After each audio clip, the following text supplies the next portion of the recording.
Star Report. I'm your host, Star. Welcome to the show. It is Friday, early afternoon research edition. Okay.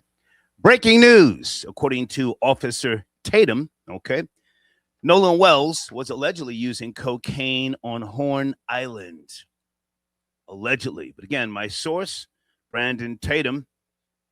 And I've been doing a little research on this young man. And I say young with all due respect. I'm 62. So this young man has a stellar career thus far. Born in 1987 out of Fort Worth, Texas. Okay. Married, beautiful family. Went to the University of Arizona, and he became a police officer. He comes from good stock, shall we say, his family. So, aside from putting boots to the ground and interviewing some of Nolan Wells' so-called friends, I'm not buying any of those interviews with Nolan's so-called friends. Officer Tatum has come out and said that he has spoken to people and he has reason to believe Nolan Wells may have been using cocaine. I want us to be as fair and objective as possible. If you're new to my show, this is the objective perspective. Okay, you're welcome to call in. My show is not an echo chamber. But I want to go back into history, not to try and assassinate the character of Nolan Wells, not to try and, take anything away from what I've already said. I've already said, and I stand on white supremacy suppressing things that we don't know. The public, we deserve to know what happened. What is the investigation saying? So I stand on that.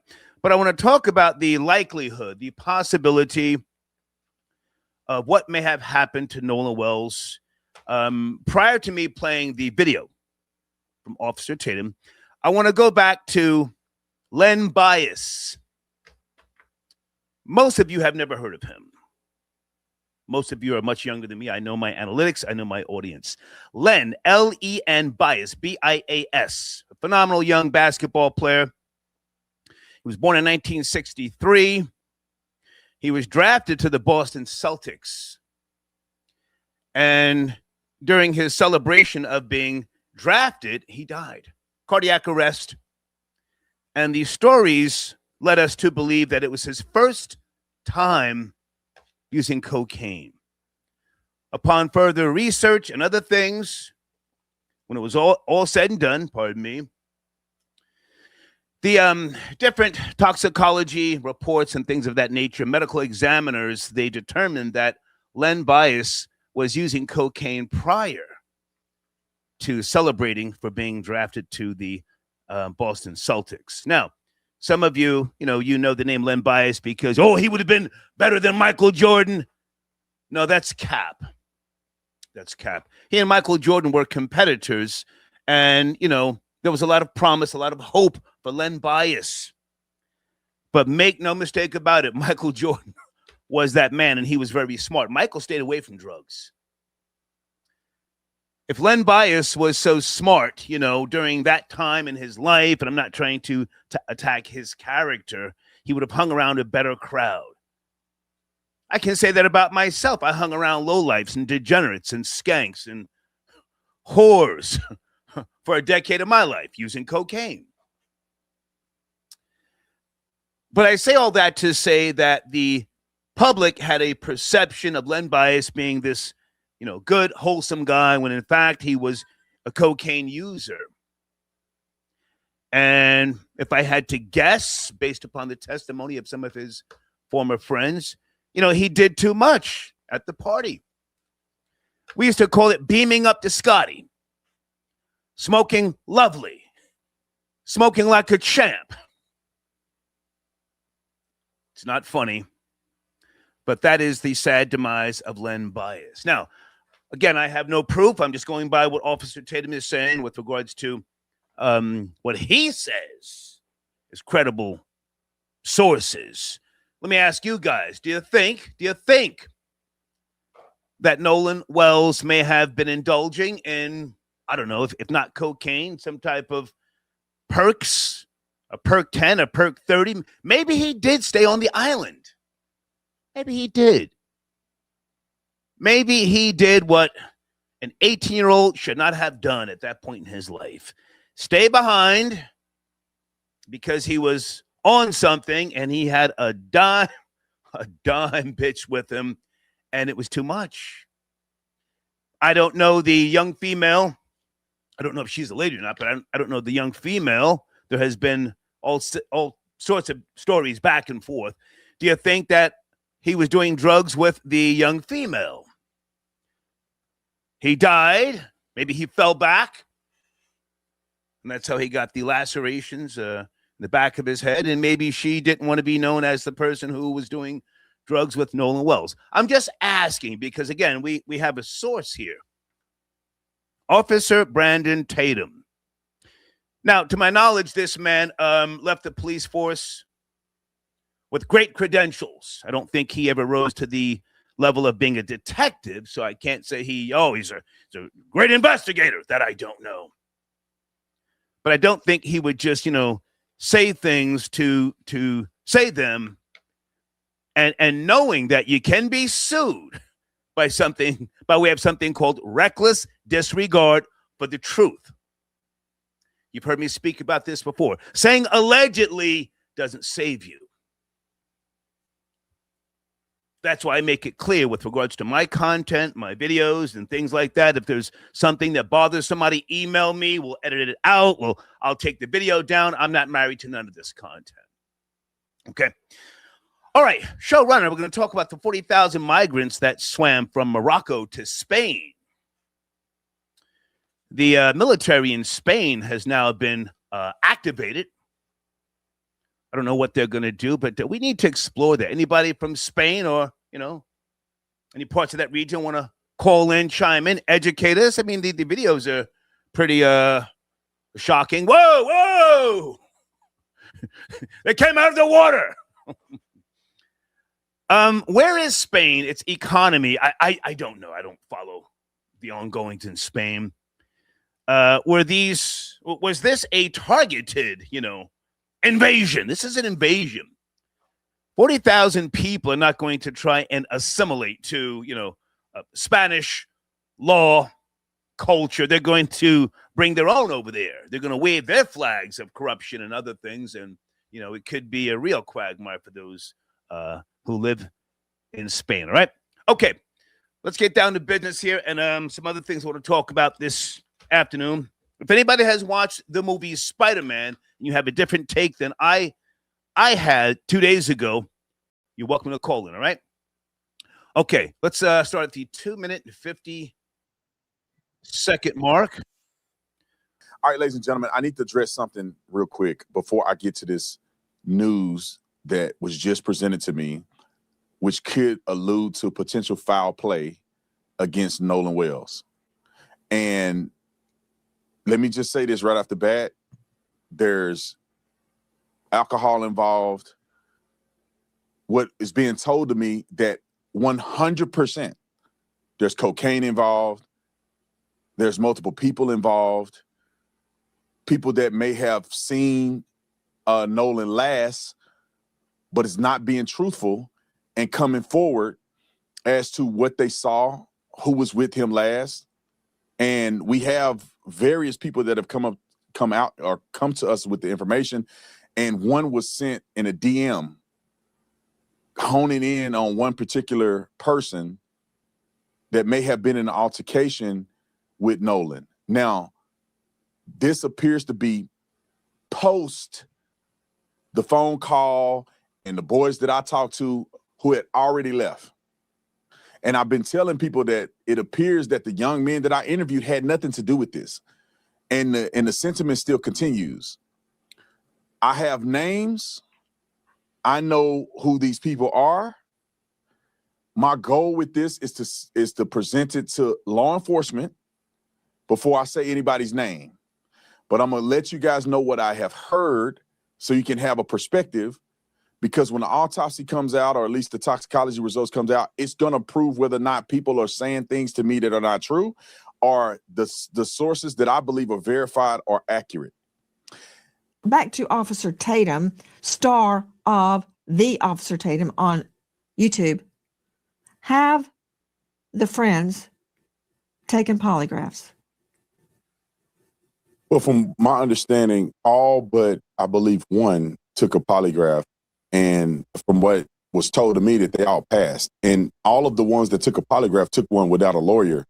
And they cooperated with law enforcement. So from my understanding, everybody took a Why do you say polygraph that's test from but what one. you understand? Did they tell you they took a poly and passed? Yes, ma'am. They told me that they did it. I wasn't there. So that's what I'm saying from my understanding. They told me that all the boys except one, which is Warren, I believe, took a polygraph test. All of them did not have lawyers and did it and cooperated with police.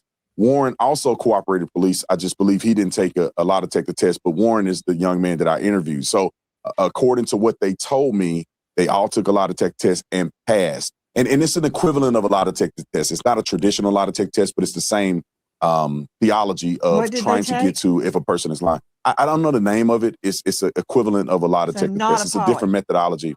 I don't believe it was a polygraph test. I believe they took other stressors in order to analyze if the people were telling the truth or not. Did they take a polygraph would be no. Well, yeah, I think it could be semantics because.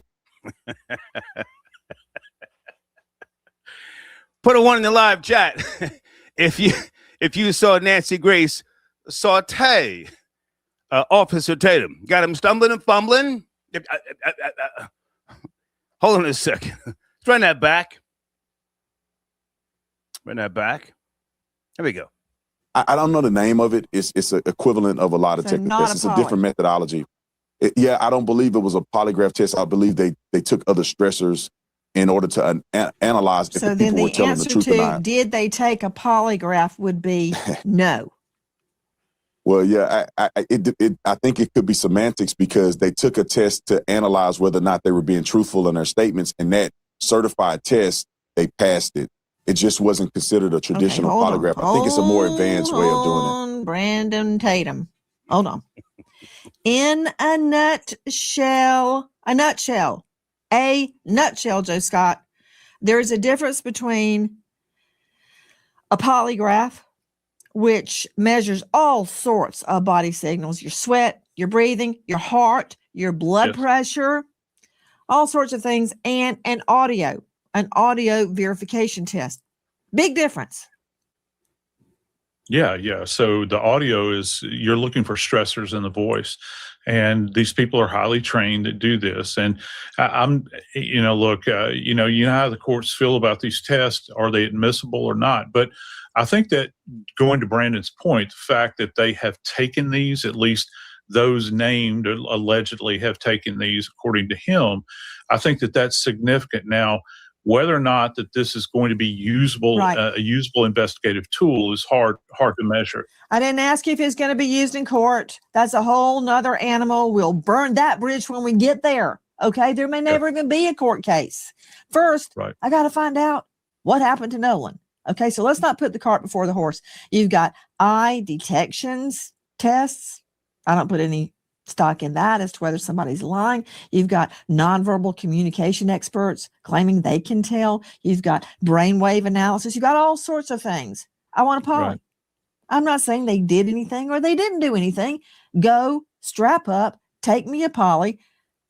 Officer Tatum, star of the Officer Tatum on YouTube.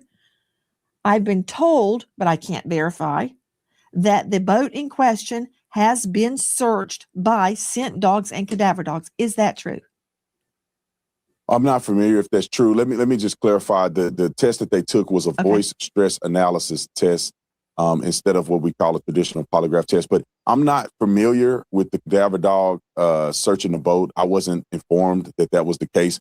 But I was told by the boys that they did not wash the boat off or do any of those things that they were accused of doing, after this incident. Right. And I say, based on all the things that I've heard, it appears that they're being very truthful with me. And they've already communicated with law enforcement very early on. Okay. Officer Tatum, coming from you, I do give that credence because you were a Tucson PD. I've had people sit down, look me right in the face and lie, and they are so convincing. So I don't know who's telling the truth. I don't know what happened. And that's why I really resent people suggesting the investigation be shut down. We're not doing that until we know what happened. Officer Tatum interviewed multiple of the young men on that boat. Now, let me address what's happened in the last hours. The family is not buying what they are saying, that nothing was deleted. They're not saying they're lying. They're not saying they're telling the truth. They have hit social media giants with subpoenas once and for all to get everything there is to get about Nolan Wells Digital. Let's bring in a couple of calls. Guys, you have to watch your language or have to drop your call. 917, are you there? Early afternoon? Yes, no, maybe? Peace, Star. Peace.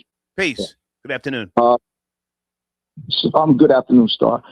Star, I used to be a former officer. I've called you several times before. And for Officer Tatum, to me, it's very disingenuous how he's jumping out in the forefront of this, making these claims, whether he has so-called reliable sources or not. Right. We haven't heard from the medical examiner, cause of death. We haven't received a toxicology report from the office. Right.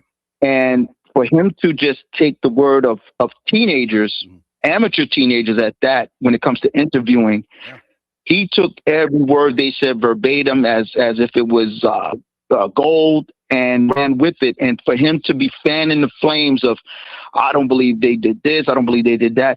There's so much speculation, and I think it's very misleading because, in my opinion of the whole matter, it's a major cover-up, but not for the reasons that most people may be thinking. Okay. A lot of people think it's just a racial thing, that it's a racial thing, but it's more of a protecting and preserving of those parties involved. Right. We got to think of the young men and their parents and the prestige they have.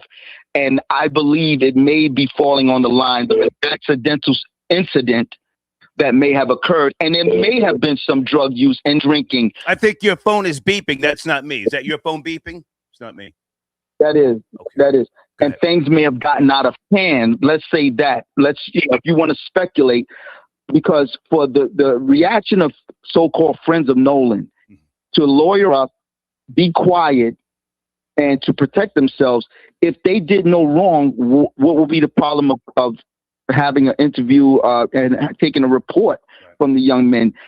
At this point, I believe none of them have actually had a police report done, but yet they go and do this type of, lie detector test. It just doesn't make sense to me. I think it's more of a cover-up to preserve the parties involved. They don't want these young men to be dragged in and persecuted for accidental, probably in my opinion, an accidental situation that got out of control. Okay. And there may have been that young lady that they mentioned involved, because to me, from what I'm hearing, this so-called Katie may have liked Nolan, and then she had this so-called guy Bart that may have been her boyfriend, and Bart may have been on board with the. If I can jump in for a second, and I don't have all the answers here. I'm sifting through this like everybody else. According to Bart, he was never dating her. He knew her, but he has lawyered up. He has sent a cease and desist letter to some OnlyFans Caucasian female. She has since responded and said, "Sue me, I got nothing." I don't know if his so-called friends, Warren Hudson and others, gave statements to police. I do know that Warren Hudson's stepmother is a judge in Jackson County. Correct me if I'm wrong. And I would imagine that they have spoken to the police, but I don't know where it is at this point in time. But let me go back for a second, because I just became familiar with Officer Brandon Tatum. I mean, I was aware of him, but I never really did a dive into his Wikipedia and so on and so forth. He came out of that Charlie Kirk, Candace Owens camp. Blexit, yes, no? That's correct. Okay. So we have an idea of his, pedigree, if you will. That's not to kick his back in, but people who have a certain agenda, they will lean in a certain direction, which is totally not being objective. So I agree with you. He seems to have given these young Caucasians, I am putting race into the equation. I'm a boomer. It's all race. He's giving these young Caucasians a pass. He's not a detective, nor has he ever been. But maybe he's just clout chasing for views. I mean, he's getting his numbers up, right? But let me just say this. I don't want to ramble too much here. Do you think that there may be some truth to Nolan Wells experimenting with drugs with these, other so-called friends, associates, and maybe this whole thing was just one big accident? I mean, if we're going to speculate on its surface, I've dealt with many individuals that are drug users. Okay. And I'm aware of even very influential individuals that come from affluent families that partake in drugs. Right. I on the surface, at what I'm seeing, I don't see or identify Nolan as someone that would probably partake in the use of any cocaine. Okay. But I wouldn't say he did. I wouldn't say he didn't. Right. But on the surface, he doesn't look like the type of kid that would do this. But with the type of individuals around him there, and like I said, I've dealt with a lot of Bingo. males in my, and a lot of young white males, they do partake. They do partake in cocaine a lot. And I believe maybe they were roughhousing maybe and something, because if you don't give up the throat, right, you don't turn in the throat, you don't turn in the lungs. So you want to take out the fact that if the lungs are missing, maybe he didn't drown. Right. And if the throat is missing, maybe it was horseplay, fighting around and someone strangled him and crushed his larynx. Who knows? The point is, a lot of things are being covered up. Yeah. And I think it falls more under the line of something accidental, and they don't want their children or the parties involved prosecuted for this, even if it's accidental. I know you went to school with him. I know you liked him, but you can't lose your future over a black guy who couldn't handle his high. No, hold on a second. You said you're former law enforcement. How many years were you on the job? I'm former law enforcement. I did 6 years in Wake County, North Carolina. Okay.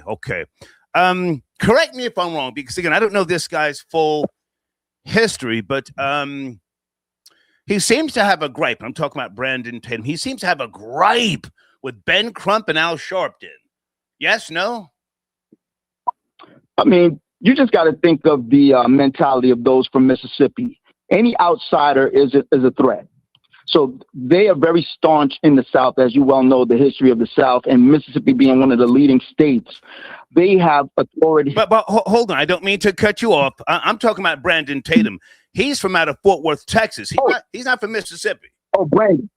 Yeah. Brandon. Well, Brandon, to me, like I said, he's the banner boy for standing up for anything, speaking against this white supremacy. Right. You know, he's gonna be a banner boy.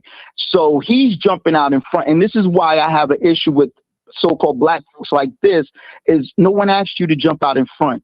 No one asked your opinion, and then you're deviating the reasons of getting down to the root cause of what happened. You know, it's like you're throwing this wedge in between the process, and we haven't even gotten word from the medical examiner or toxicology or the police department. We haven't gotten any of this information, but you're jumping out in front, and now you're picking something with Benjamin. It doesn't make any sense. It's very misleading, and I think it's just divisive. It's very divisive. Okay. I appreciate this call. Thank you for your perspective. Go ahead and land your plane. I want to get back to another one of these videos, but you have the last word, please. Well, I just want to just finish with when he went on Nancy Grace. He didn't understand the buzzsaw he was running into. She's so surgical. She'll tear you apart. If you don't have all your facts, or if you say a phrase in the wrong way, she's going to eat you up, chew you up, spit you out. Right. And I loved it. I enjoyed that interview. Yeah. I appreciate the call. Thank you. Peace. Yes, peace. Great call. Great call to set the tempo here. Jason O.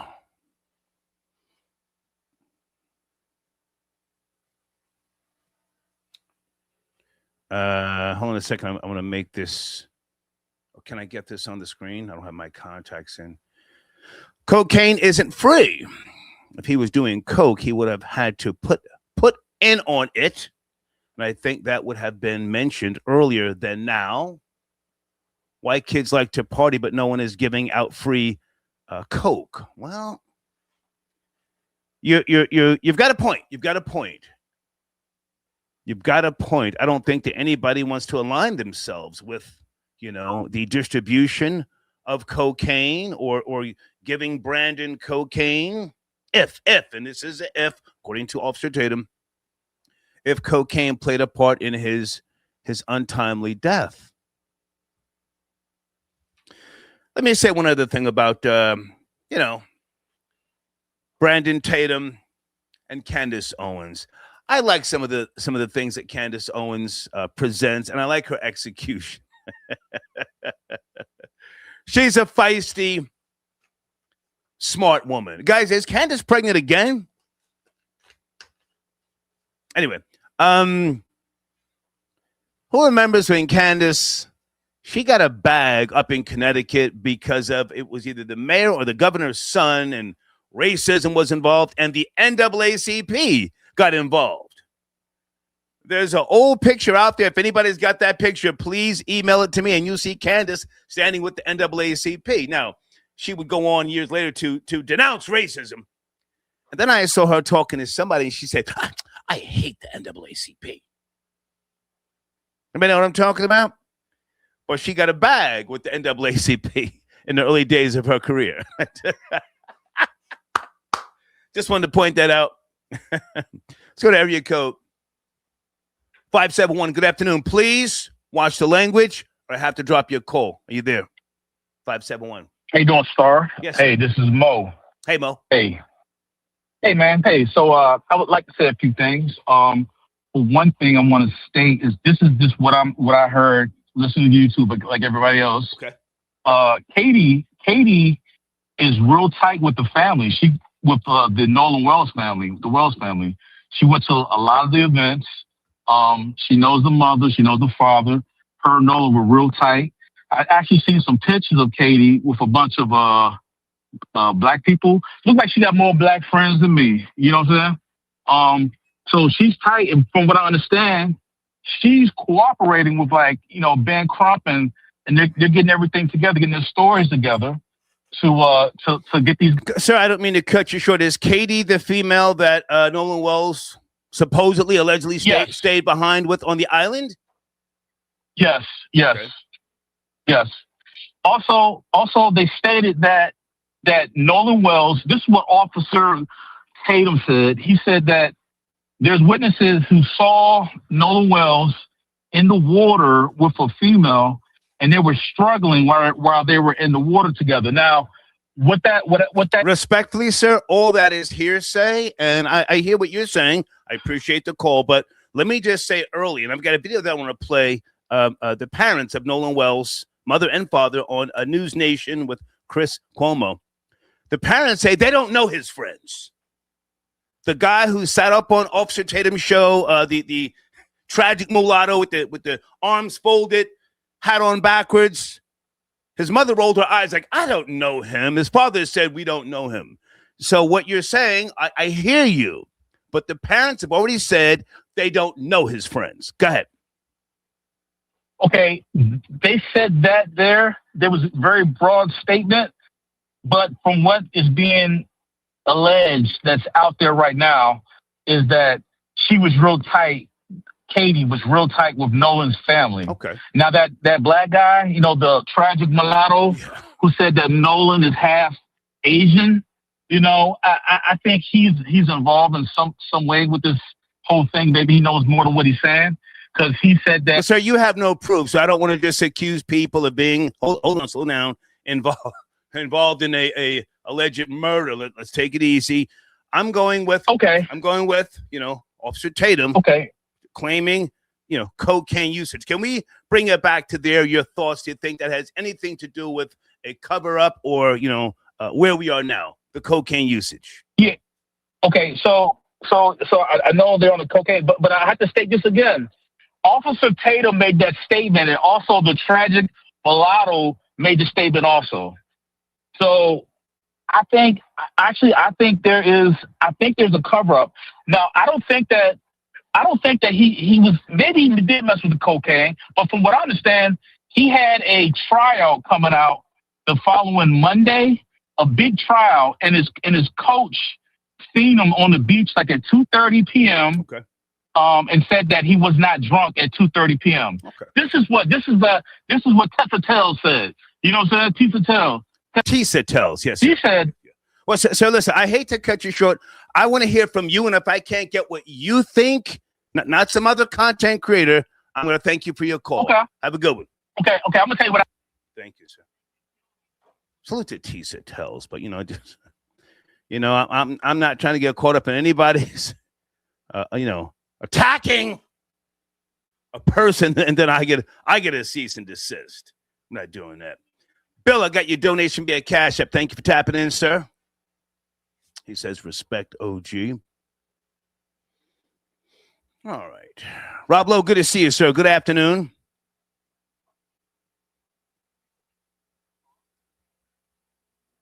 Officer Tatum, I wanted to address somebody's comment, pardon me. Officer Tatum is going to have to, stand on his comments with regards to the cocaine. Now, we dabbled, in the possibility that drugs may have been involved. I think, what do we say, guys? Perkies, Perk 10, maybe a Perk 30. But this may be something else with regards to, this whole cocaine thing. Gangs of Love, good afternoon, sir. He says, you always give out samples of your product. Keep them coming back. Free game.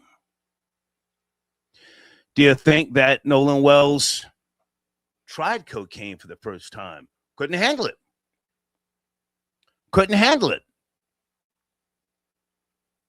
He was supposed to go back on the boat. He's the sensation going through his body. Time to get freaky. There's a young female who appears to be, half dressed. She's got a lager in her hand. She's flinging her hair back. That's what girls do. And he started hallucinating. Is it even coke? What type of fentanyl are you guys using these days? Come on, let's get these phones rolling here. Thank you for your comment, Gangs of Love. Area code 305. Good afternoon. Please watch the language. Yeah. Are you there? Yes, for sure. Yep. I think one thing that's being overlooked, that's already been verified, is the boy Brandon. He got a deal with ESPN. Apparently, he was on his way to getting drafted. Okay. So they said he was some sort of he was like the sheriff and people in that town. He was basically like their golden child. So to avoid that situation, I think that's why they covered it up. He had a guaranteed deal. It's already documented. You could verify it. It's on ESPN and everything. He had a deal already signed in with him. So I don't think they was going to let that. Brandon Tatum, Officer Tatum had or still has a deal with ESPN. I mean, not Brandon, the boy, the boy Brand, who everybody's saying that, Katie, the other boy who Katie was messing with. Bart, sir, you mean Bart? The boy, huh? Bart? Yeah, Bart. Bart was a fool. Sir, can you stay right there? Stay right there. Troll babies, is this nigga high? He said Officer Tatum had a deal with ESPN. And then he said something. I'm confused. Sir, I want you to take a deep breath. Take your time. Now, who had a deal with ESPN? Let's go back. I want to be clear. The boy Bart. The boy who owned the boat. Yeah. Okay. What type of deal with ESPN, sir? What type of deal? He was actually about to get drafted. He signed the deal because the players got a combine and everything. It's verifiable. I'm not saying you're wrong, sir, but ESPN or the NFL? You said ESPN. Yeah, he signed with ESPN because I guess ESPN was going to cover his football career. Okay. And he was eventually about to get signed. to the NFL. Like, this was probably like his last year playing football. Okay. Yeah, you can verify that, but that's one of the reasons. Sir, they're saying you're smoking sherm sticks and you need to get out of here. That's what they're saying in the live chat. They say an Electra. No, it's on ESPN. No, sir, they say you're smoking sherm stick and you should call back tomorrow. I appreciate you, man. World.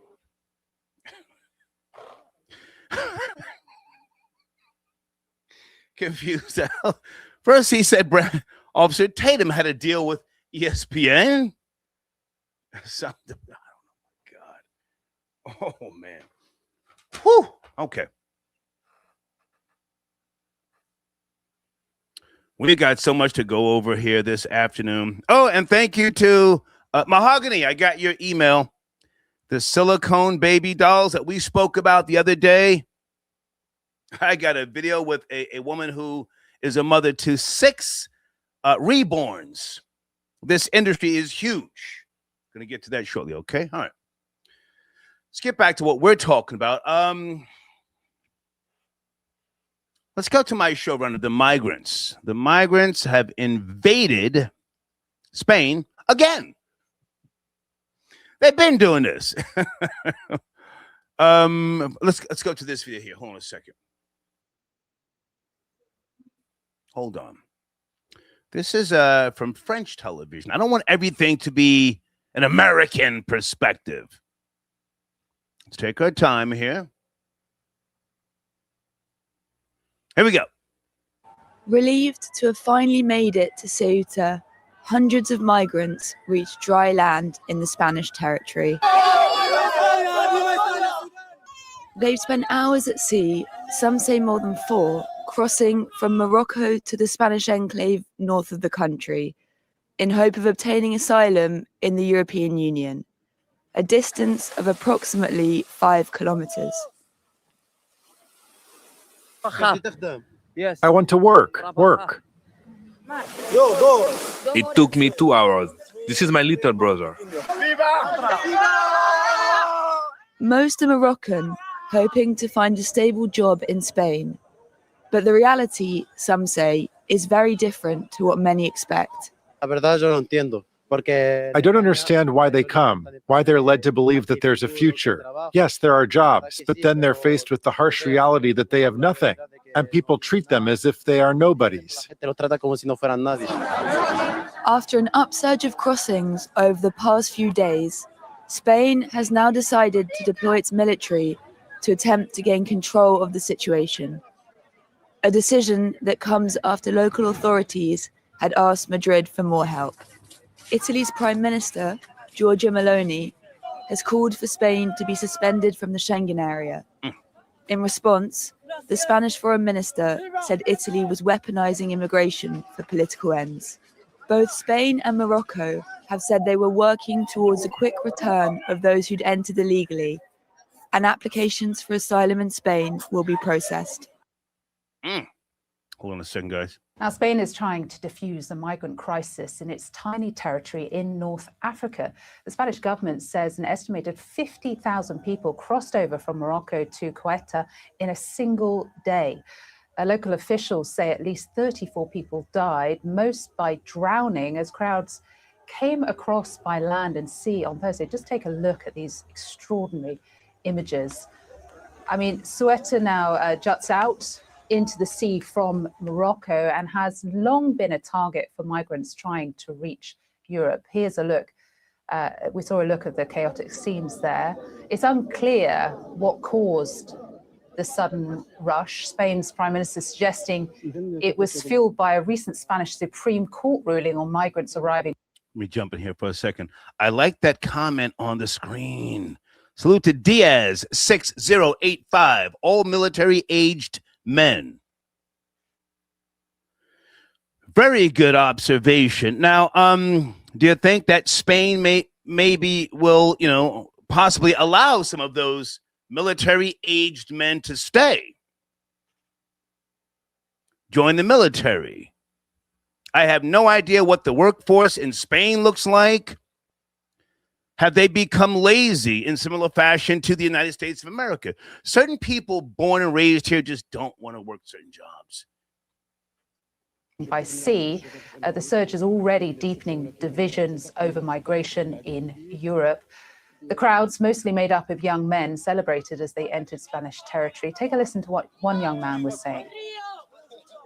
Very happy to be here. It's been a very tough experience to go from the ocean.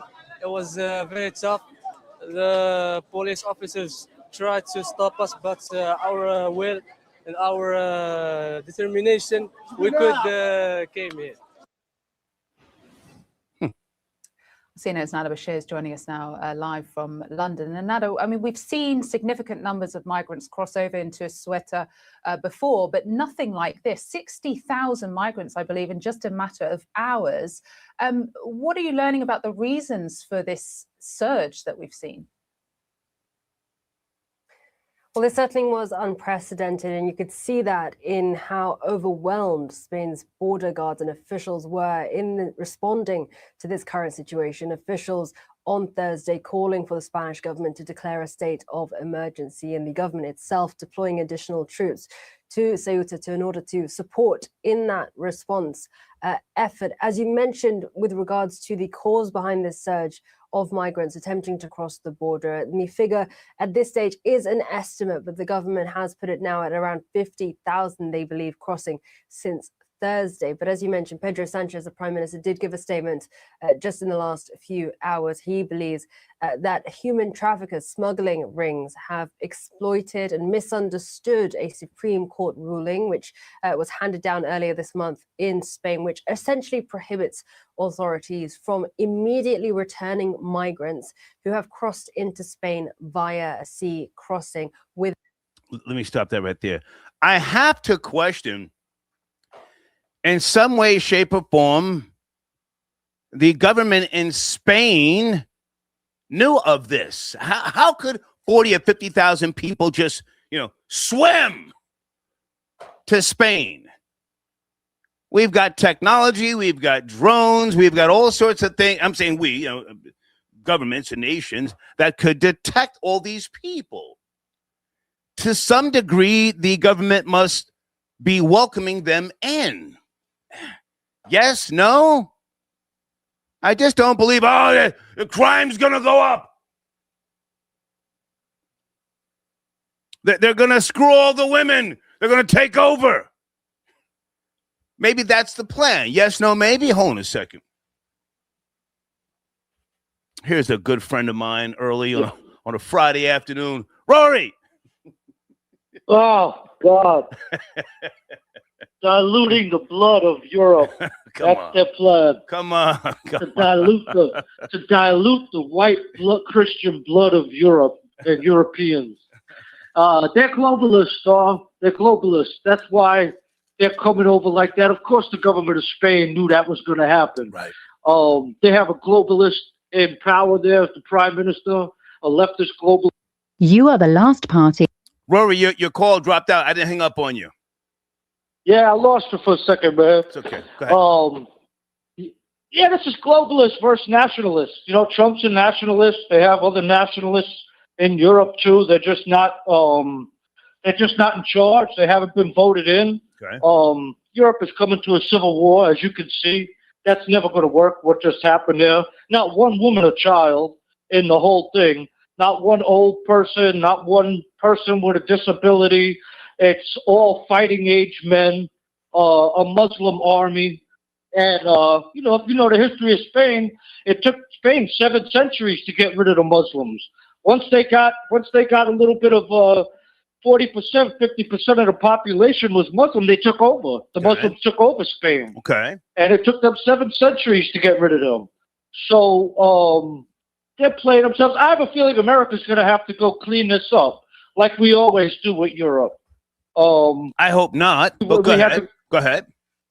No, I definitely think we're going to have to. I definitely think we're going to have to, because it's going to get bad in Europe. It's going to get bloody and bad, and they don't know how to handle things like that. They always turn to us when they ruin Europe and they mess up Europe.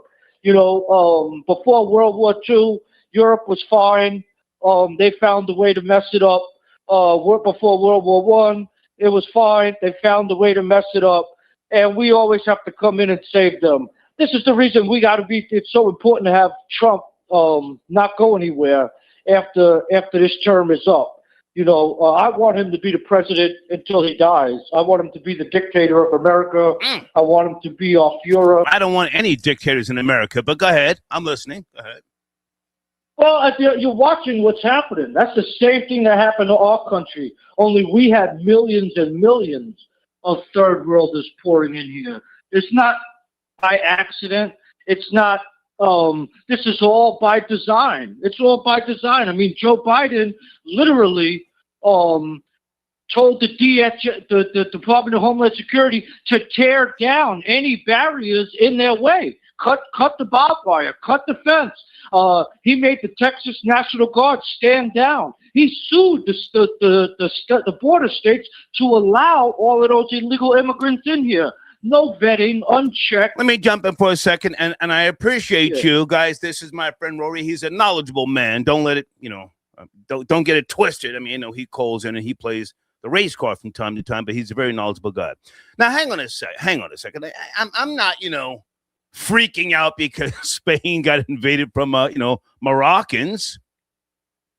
Yeah. The history of Spain has been a brutal history going back farther than the Spanish Inquisitions. So I don't feel sorry for them. Do you feel sorry for Spain? No, I don't feel. No, I don't feel sorry for them. No, I don't feel sorry for them. They're allowing it. They call us racist. Americans are big time racist because we want to deport people and we want to. Do they deserve what's going on right now? That's my question, huh? Have the chickens come home to roost? Spain. As far Isabella. It's hard to say because I don't think that's the angle. Ireland is having the same problem, and they never colonized anybody. And they're having the same exact issue. And now the excuse is, well, Irish people moved abroad and were migrants themselves. So how come they? Well, we moved abroad because we were colonized. So which one is it? You can move to the country that were colonizers, and so all of it is BS. This is a plan to dilute Europe, and they wanted to dilute America too. It's really a replacement. This is the replacement theory. Black people get it. Black Americans get it. They're standing up and speaking out more than ever and saying, no, our neighborhoods are being taken over by these people. We're losing our jobs to these people. White Americans, the same thing. We're more work. Gotta love this white boy. He always finds a way to bring in black people. You always do it. Hell yeah. Hell yeah. Hell yeah. Black people got to be a part of the madness too. Right. I actually think black people are going to be front line when if this thing jumps up over here. I think black Americans might be front line to be kicking out the migrants, the third worlders. I really believe that. I think they're going to be ones to help. Stay with me. It's early afternoon. Stay with me. I'm having a cup of coffee here and some goddamn bananas. What's the latest over in your home, because you have dual citizenship in America and Ireland, yes? Yes. What's the latest in North Belfast and the Nigerians that have literally ran up in there, fighting and tussling with the Irish people? And we played a video a couple of weeks ago. That guy who left his family so that he could move to Ireland and reap the benefits of the laws. What's the latest over there? Potato farmers. Yeah, what's the latest? Ireland, the Nigerians. It's the best way to say it is that it's like the people are not happy, but they have no recourse whatsoever. They're like controlled by Brussels, by the EU. Once they join the EU, they have a foreign entity making laws. They're not allowed to make their own immigration laws. The EU makes their own immigration. So people are very frustrated. Right. But you have a lot of leftists there, man. The Europeans have gone completely soft. They went all in with the woke thing. You know, you walk around there, they call you a racist all day ever, especially Americans. Right. You know, because we're over there. When I'm over there, and an African or a Muslim, a migrant tries to talk to me, I tell them to F off right away. And then I might throw some N-words around. I might call them a sand N-word. And the local Europeans look at me like I'm crazy. And they're like, "Oh, you're a racist." I'm like, "Yeah, I guess so. Whatever. If that's fine. If that's what you think, yeah." I'm like, "That's how you got to deal with them." I'm like, "They're not supposed to be here. So why are they talking to me? I didn't come to Ireland to visit Africans and Muslims. So if they don't know not to talk to me, they're going to find out not to talk to me." And I have my Irish citizenship, so the only thing they could do is take me to jail. And I've been to jail over there before anyway, so it ain't, you know, it's not bad. It's a lot better than over here. So that's the way a lot of people feel over there too. You know, it's just boycotting anything that has to do with the migrants, not talking to them. They're not allowed into places. They would never ever try to walk into a pub or a bar in Ireland. They would never. Some of my favorite places to shop for my reborn that onlookers don't even register anymore. And this one screams Pippa! It's a gorgeous day, the kind of morning that practically begs for a little adventure. So I've decided today is the perfect day to take my silicone baby doll Leo out for his very first outing. Part of my doll mom code, which I'll share when the time feels right, says, doll moms step out with their dolls when it feels gentle and safe. And today, that's exactly the energy I'm carrying. I'm changing my silicone baby Leo out of his simple gray sleeper and into something with a little more personality, a fun, playful print that suits his sweet energy. Both sleepers are linked in my Amazon storefront, which you can find. Guys, that is a silicone baby doll. It's not real. But this woman here, she's amongst many, hundreds, if you will, possibly thousands of women that, you know, utilize these little baby dolls. They take them shopping. We played a couple of videos the other day. Shopping. They take them to the store. They buy them clothes. And it's I can't say that it's, you know, harmful. Because if it helps with some type of grieving or pain or loneliness, then what's the goddamn issue? Let's continue on. Right here in my bio. And if you're new here, Leo is a wonderfully heavy 12-pound silicone baby, sculpted by Bonnie Sibin and lovingly brought to life by Ellie Habibi. And I'm Gina, an adult doll collector and proud doll mom to 6. Thank you for being here for Leo's very first outing. It means so much to share this moment with you. We have several sweet little stops ahead of us today, and I just know you're going to enjoy every bit of the journey we're about to take together.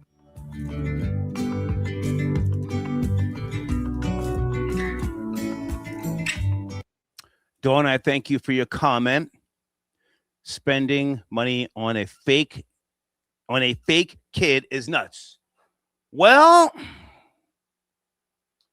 what's worse? Spending money on a fake kid that will never grow up to then hate on you, expose you on social media, tell the world that you were never really that smart. Yeah, my mom was this, my dad was that. I mean, just, you know, I'm just rambling here, but, you know, at some point you snap out of it. Yes, with the reborn baby, and then you get another one.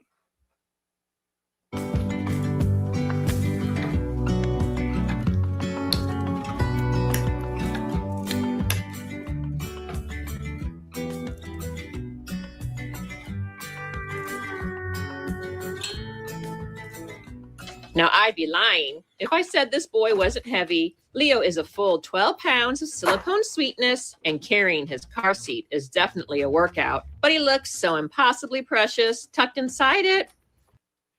Area code 440, is that who I think it is on a Friday afternoon? Здравствуйте, старик, как дела? Hey, Boris, I don't know if it was you, but somebody freaked me out with this screenshot. It wasn't even a link. Carmelo Anthony. Yeah, it wasn't even a link. I panicked. Whoa! Was that you? Carmelo and no, I would not scare you like that, Star. I do not. I dislike Carmelo just as much as you do. Oh that my God! I got up and I Googled and they said this is fake news. Somebody got me. But okay, what's going on, man? How are you? Good afternoon. I'm great. I wanted to chime in on the the subtopic with the migrants, because I operate in good faith, and even though I have shared my political opinions on this platform, I must remain impartial when false information is being spread. Okay. Even though people like to say that, they like to joke that Spain won the World Cup and a bunch of migrants in the same month is cute, it is inaccurate. Okay. Because I'll give you a little bit of a breakdown of what happened. Come on. So, Ceuta is the name of the Spanish enclave in the north of Africa, right? Human traffickers have falsely on social media propped up their Moroccan comrades by telling them, look, there is a rule which states that if you swim through Ceuta, you cannot be sent back, which is partially correct, meaning you have to be sent with due process. Okay. So they overwhelmed the city of 85,000. The city itself had 85,000 people, and they came in mass of 50,000. Several of them died, as Amy, whatever her name from Democracy Now! Just said. The numbers are anywhere from 43 to 57 have drowned. 37,500 people have either voluntarily left or, the local Moroccan government in Spain have managed to return a bunch of them. Okay. So in reality, none of the remaining 12,500 have entered mainland Spain. Okay. They have to go through the Strait of Gibraltar. They have to have Schengen visas and passports. So yes, it is semi-propaganda that they're spreading. And this is coming from somebody who's on the right. Gotcha. You know what I mean? But I do not like when people spread false information. You have this video circulating from 2017, 2018, in which there is a city in Spain called Cadiz. You see migrants coming from on speedboats and crashing the party, so to speak, and all the local Spaniards are running for their lives. It's 8 years ago. Right. It's not current. Right. So I must report. However, there is a big crisis because Pedro Sanchez, the prime minister or president or whatever his title is extremely far left. He has given 500,000 visas, or he wants to legalize. I saw that. 500,000 people. I saw that. Right. And what Rory said is true, because if you go to Europe, the average person, especially if you're a Trump supporter, will look at you like you're extremely racist. They are stuck in 2020 during the times of George Floyd. Right. The women in Spain are extremely woke, extremely feminist. So they must go through something tragic. They have to go through, as they say, you must go through hard time before you go through good time. Right, right. So I believe that these people will give them a rude awakening. Look what is happening in Ireland. With the whole incident with the men getting chopped down, it woke up a lot of the local Irish people who were neutral. You know what I mean? Star, I want to give you... If I can jump in for a second, Boris, hold on. And I appreciate the breakdown of this because, most Americans don't pay attention to foreign policy, foreign history. We are spoiled Americans, consumers. Most people here in America don't even know their own American history. Is that fair to say? Correct. Right. So the propaganda, and you're right, the propaganda that we see, well, oh my God, they're being invaded. That's what most people are taking from this. So, I mean, I don't know if it really affects us here, but you're absolutely right. Now, it's good to point this out, but they're not necessarily in the mainland of Spain, right? Correct. Okay. They're in Africa. Continue. Yes, I also wanted to say, Star, that I, just like you, I tend to watch news outlets that I oppose, such as CNN, Democracy Now, because I want to know what my political ops have to say so I can dismantle their arguments. I do not like a bunch of ass-kissing to reinforce my beliefs. I already am solid in my beliefs. I want to challenge your beliefs. So I agree with you on that. However, there is a big problem with the migrants, and I'll explain to you. This is a cultural problem. I'll shift to the left for a second to draw the connection. Spain obviously has been battling for their identity for 800 years. It's known as the Reconquista. They had to take their country back. If you talk to many of these Islamists, they call Spain Al-Andalus for Andalusia. They refer to Spain as their country because Muslims, especially the more extreme ones, believe once a Muslim country, always a Muslim country. This is the reason why you have the conflict with Palestine, which will never have peace. You can timestamp this right here. There will never be peace in that land. Same goes with every land that was once Muslim. Now, there is this player who plays for Spain, and this is something that makes a lot of sense. He is half African, as in black, and then half Moroccan. He is Muslim. There is a viral footage of him when during the previous World Cup, Spain played Morocco. Now you have to understand, Morocco is his ethnic background. He was born in Spain. Morocco eliminated Spain in the previous World Cup, and he was happy about it. And he plays for Spain today. He won the World Cup today. When he scores a goal, he does the prostrating, he is doing the Allahu Akbar and all that. But his heart is elsewhere. Another example, Morocco in this World Cup made history. Get this, Star.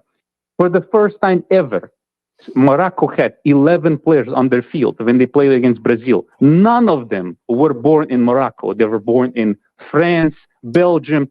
So this shows you where their loyalty lies. The whole team was born not in Morocco, but when push comes to shove, they show you where their loyalty is. So if tomorrow France or Spain goes to war, hypothetically, with Morocco, you have the enemy from within. You have Trojan horses, if you will, good point. Who will start. You saw what happened in 2016 or 2015 with the whole attacks in Belgium and in France, the most deadly since World War II. This is something to consider because you are bringing in people who strongly oppose you, who will never get over the fact that you colonized Algeria or Morocco or whatever.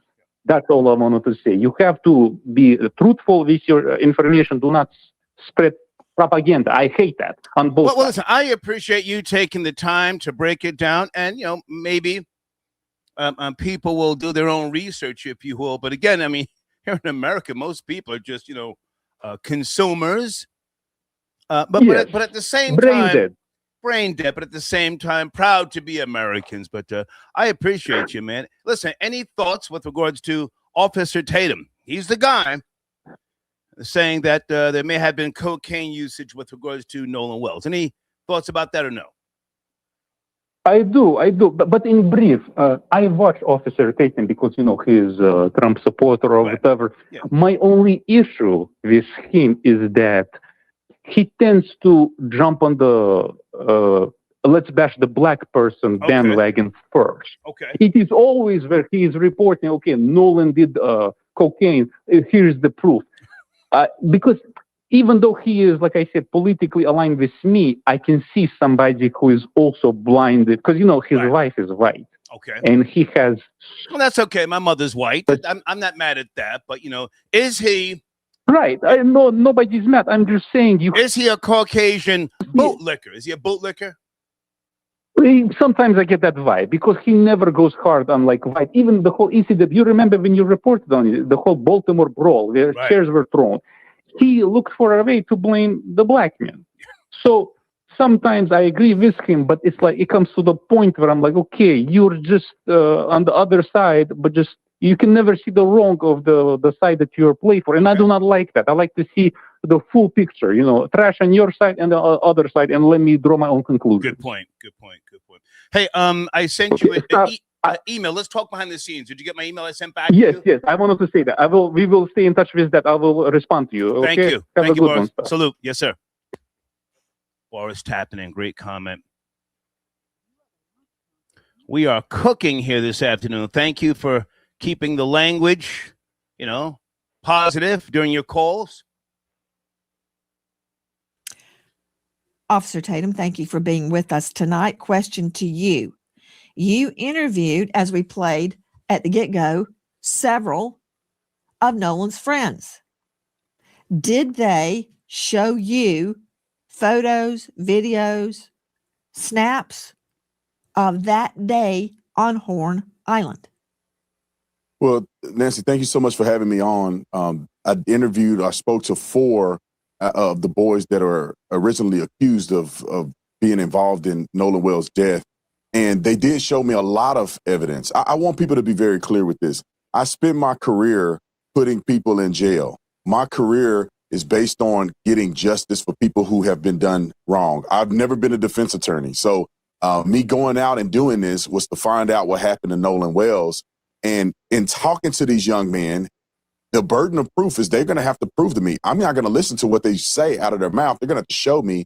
And in many cases, they showed me videos of Nolan on the island. They showed me videos of the boat when they were getting towed out, which is consistent with, kind of similar to what the phone call was. I mean, they showed me pictures of them with Nolan. They showed me phone records of them calling Nolan's mom and all of the above. So they seemed very consistent. They seemed very genuine. And they also proved to me some of the things that they had told me in the interview. Pay attention. Nancy Grace is about to catch him. She's about to catch him in the net. Pay attention. That I had with them that I have uploaded on my YouTube channel. Officer Tatum, are you telling me that they had reception on Horn Island? Because many people are saying, well, the reason that there's nothing on Nolan's phone of that day, like there's no pictures, there's no snaps, there's no text, there's no anything, not because it was deleted, but because he didn't have reception. But you're telling me the other boys did have snaps, photos, videos, and reception? Yeah, no, Nancy, let me clarify this for you. It wasn't that they uploaded this online. They showed me videos and things that they took from the boat during the outing on 4th of July. I was personally out at Horn Island. I rode out there on a boat, and I didn't have great reception there. And I left my phone in the boat when I got into the water and we were actually going out to do interviews. Objection. You've been in court long enough to know you're going to get objections. You said you didn't have great reception, but you did have reception, did you not? No, there was reception there. It just wasn't great, and it wasn't great enough for people, in my opinion, to upload. You can make a phone call potentially, but you wasn't going to upload data to a social media account. Now, could people take the steps to do it if they're dedicated enough? Yes, but it doesn't appear that would have been a frequent thing, given the fact that you probably had 1 or 2 bars out there. And I heard evidence of that. Not only did I see evidence of it when I went out there myself personally with my cell phone, when I listened to the CETO call, you could tell that the call dropped out several times. It seemed like they were having trouble at times hearing each other. So it is consistent. And anybody that travel out there that have gone to the 4th of July celebration, they know that the reception is not very great. So the videos that they showed me in call logs were things that were not associated to social media, that they never posted on social media. It was, pictures and videos that they took on their phone. Okay. Let me refine my question. I take it from your last answer that the answer is yes, you had reception on Horn Island. Yes, I did have reception on Horn Island.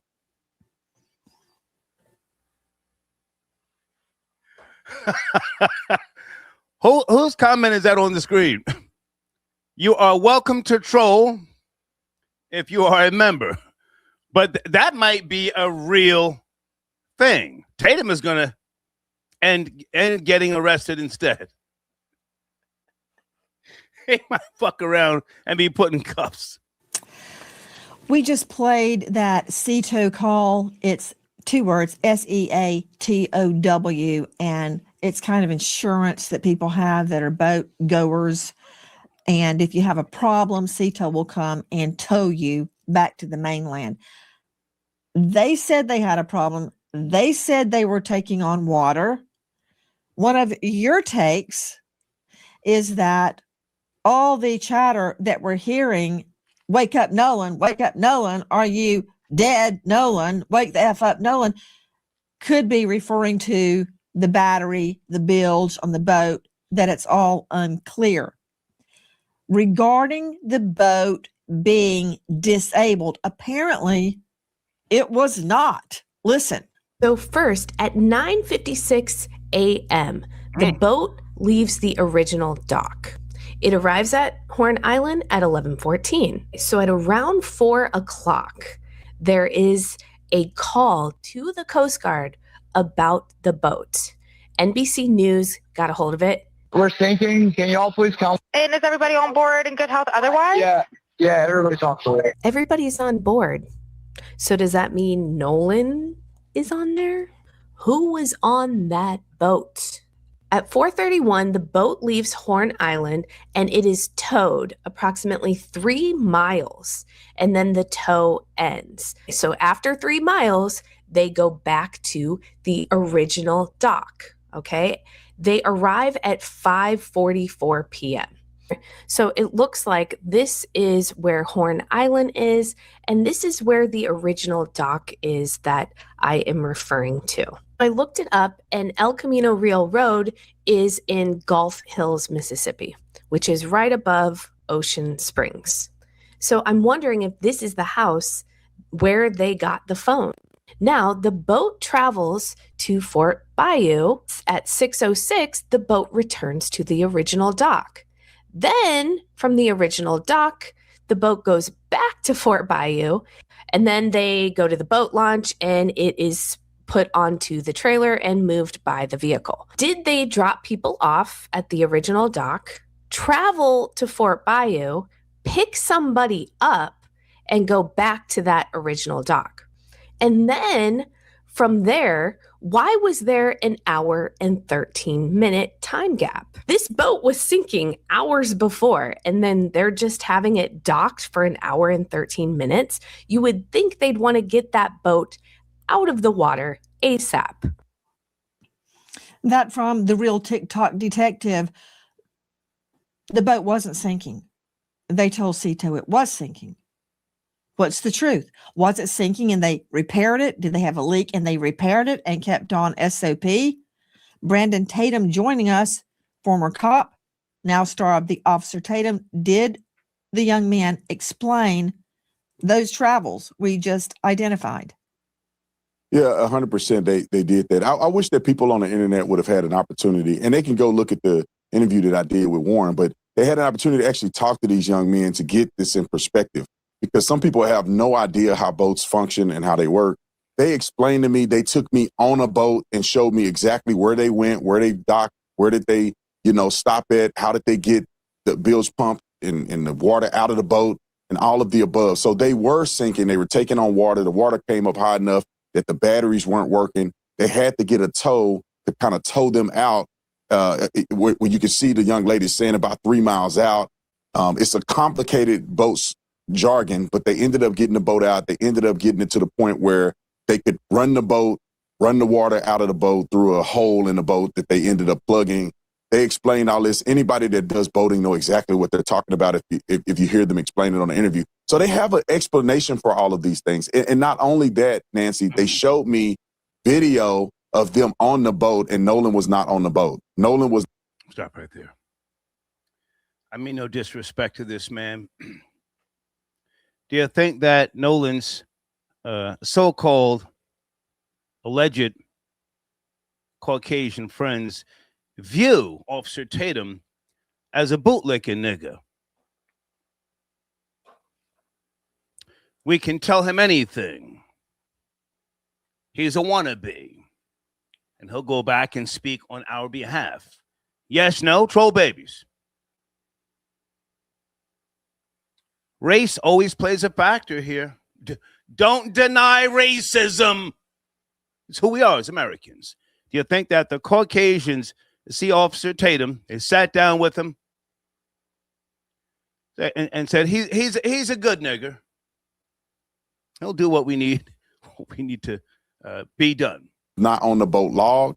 And there are people who saw Nolan on the island closer to around 6 p.m., which is far after they left, far after this phone call was made.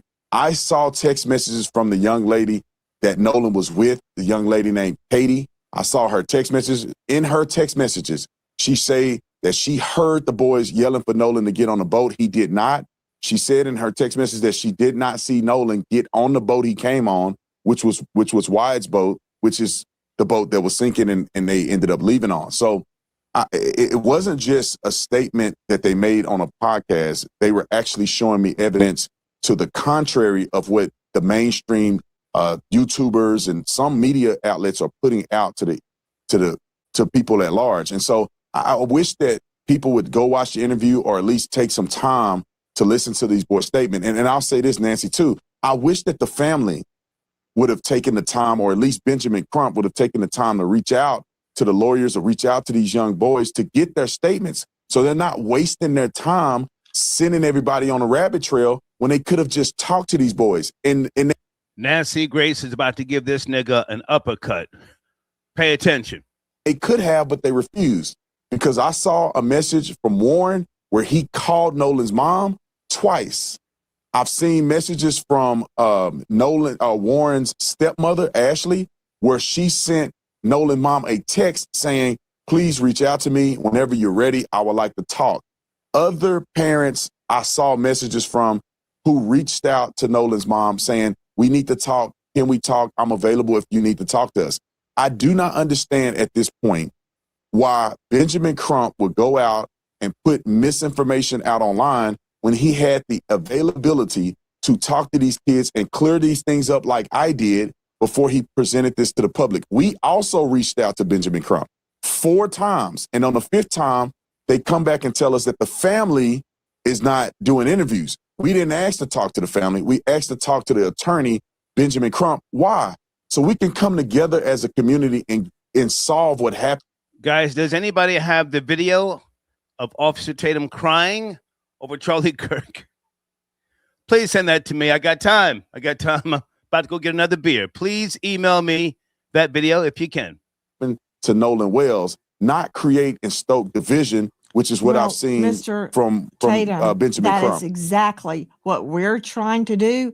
And I hear everything you're saying. And, I think like a prosecutor, my main goal is to find the truth of what happened to Nolan Wells. And one thing I cannot get away from is the medical examiner. I'm trying to get to tonight's news, which I'm going to get to, but you were seeing a video from WLOX. Speaking of sinking, is at an alleged issue with the boat bilge. Well, Randy and Bunny on TikTok have their interpretation of that. Watch this. Detail assistance, Vicky speaking. How can I help you? Hey, we're at the west tip of Horn, and our bilge pump stopped working. We're sinking. Can y'all please come? We have a membership. All right, of course. How far is the water coming up, sir? Can you give me a description? Ankles? Hello? Hey. Yes. How far is the water coming up, sir? It's coming up. We're just sinking. I don't know. Like we're going down now. That from Randy. Now, is that Bart or Wyatt talking? One of them sounds like he's on some crank. Andy and Bunny on TikTok. Joe Scott Morgan, very quickly, before I can get into why the family believes they need subpoenas to social media giants to get the truth about what happened to Nolan's phone. Anybody can say anything after the fact. Those boys may be innocent. They can look like choir boys, angels now, but I still don't know what happened on that boat, and I still see conflicts. Can they be reconciled? I hope so. But until they are, we're on it.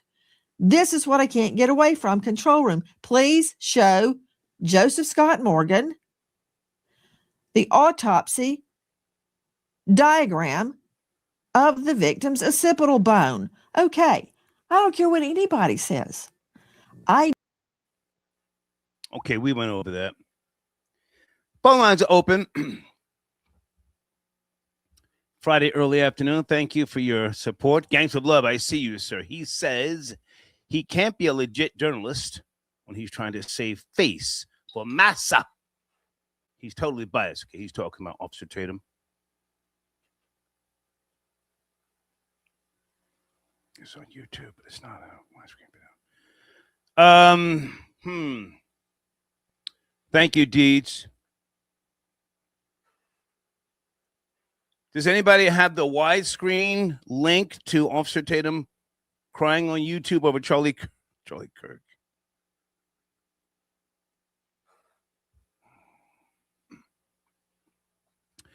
Blade, is that Blade? What is it he's saying? That kid sounds calm as hell for someone on a sinking boat. That guy sounds like he was on something. He couldn't focus on the goddamn call. Blade, did you send me a couple of emails with some shootings, police shooting a couple of Hispanics? And I might get to that in about 30 minutes if that's you who sent that stuff, all right? All right. Alejandro, good to see you, sir. Thank you for your support. Wait a minute. What is this? Small video of D.L. Hughley. Yeah, I don't want to get into D.L. Hughley and Officer Tatum's back and forth. Thank you, Ralph. Salute to you. Because at some point, Officer Tatum starts going at D.L. Hughley's daughter. So I kind of want to stay away from that. Hold on a second. Tatum cries. Okay, Blade. Okay, what? What is this?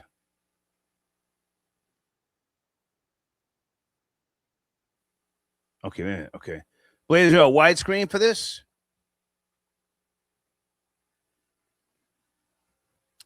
Widescreen? Hold on, guys. Can you send widescreen?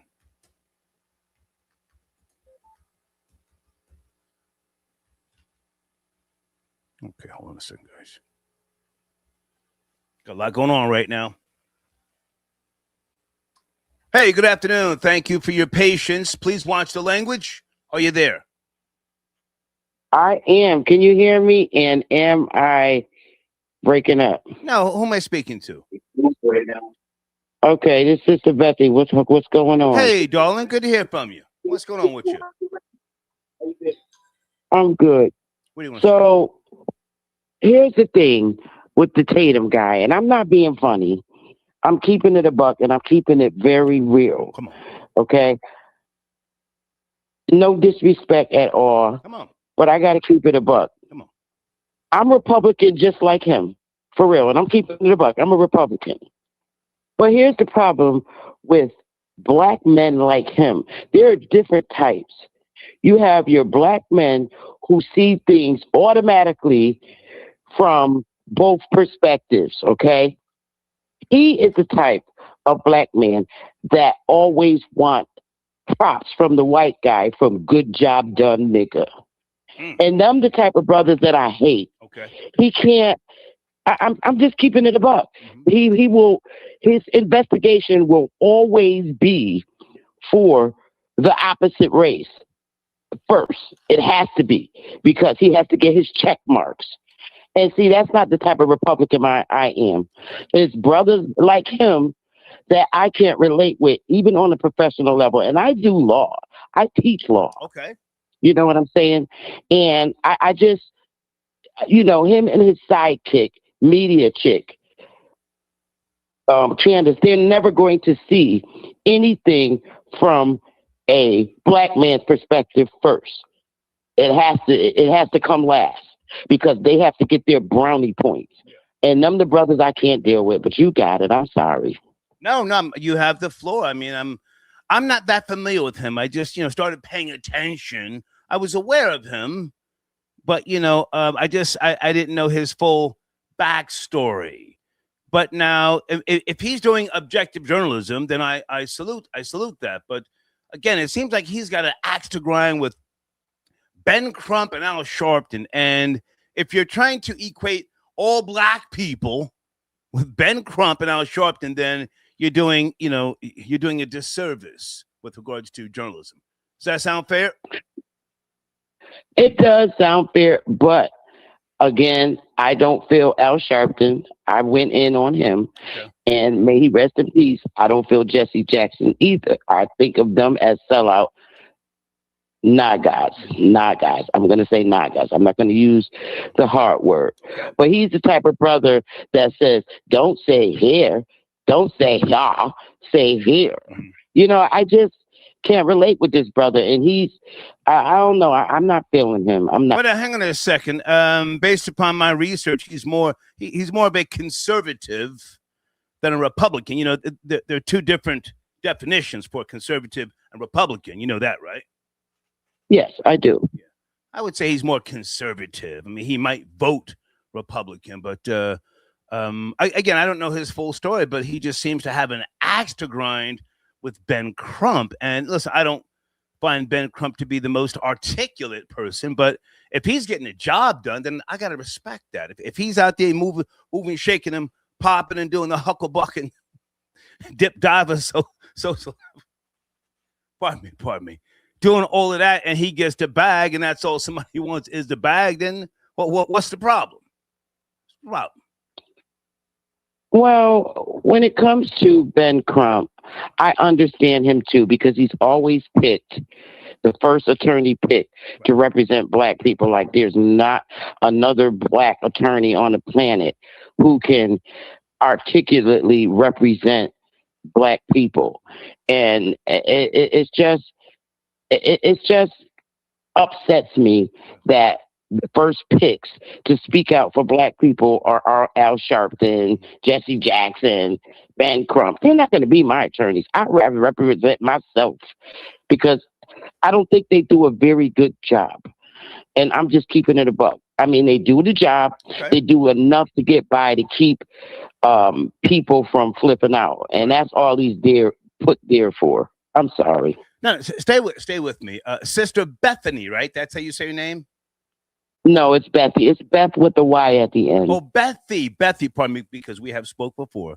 My apologies. Not that I want to do a whole thing on Benjamin Crump and the good Reverend Al Sharpton. He's a good man in my book. We've chopped it up on many I'm occasions. Sorry, I don't feel Al Sharpton. I just think. Okay, but hold on. But now, do you think it's more of a thing where black people don't put enough into the network of legal representation? There are plenty of good black lawyers out there, and there's a network of young black people coming up who study law. But do you think that most black people have other interests and they don't know about certain things that can benefit them if they get into a jam or if they even need some type of legal, consultation? Is that fair to say? Well, kind of, but let me just back it up a bit. And I know this is going to hurt a lot of people, or a lot of people ain't going to feel what I say, but I'm just keeping it a buck. Okay. Yes, we do lack proper legal representation at both state and federal levels, but that's why I teach law on my channel. Okay. But I'm going to back it up a bit for you. Every black person that's an attorney, whether it's a criminal law attorney or civil, all of them ain't the same as us. Right. And they don't feel us the same.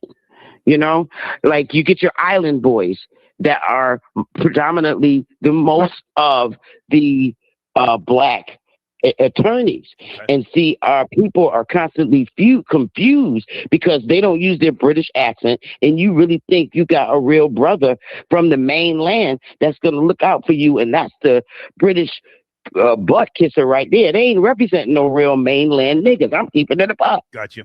Me, I'm all around. I represent all. I don't care. Just a United States citizen, period. Okay. No matter what your race is. That's how I teach, so people can protect themselves. Well, listen, can you email me? My email address is on the screen. Let's have a conversation behind the scenes, because I may want, Okay. yeah, I may want to, utilize you for something. Are you able to practice law in different states? No. I do not practice, but I teach federal rules of civil procedure. Okay. I teach state court systems. I teach all of that live. I do.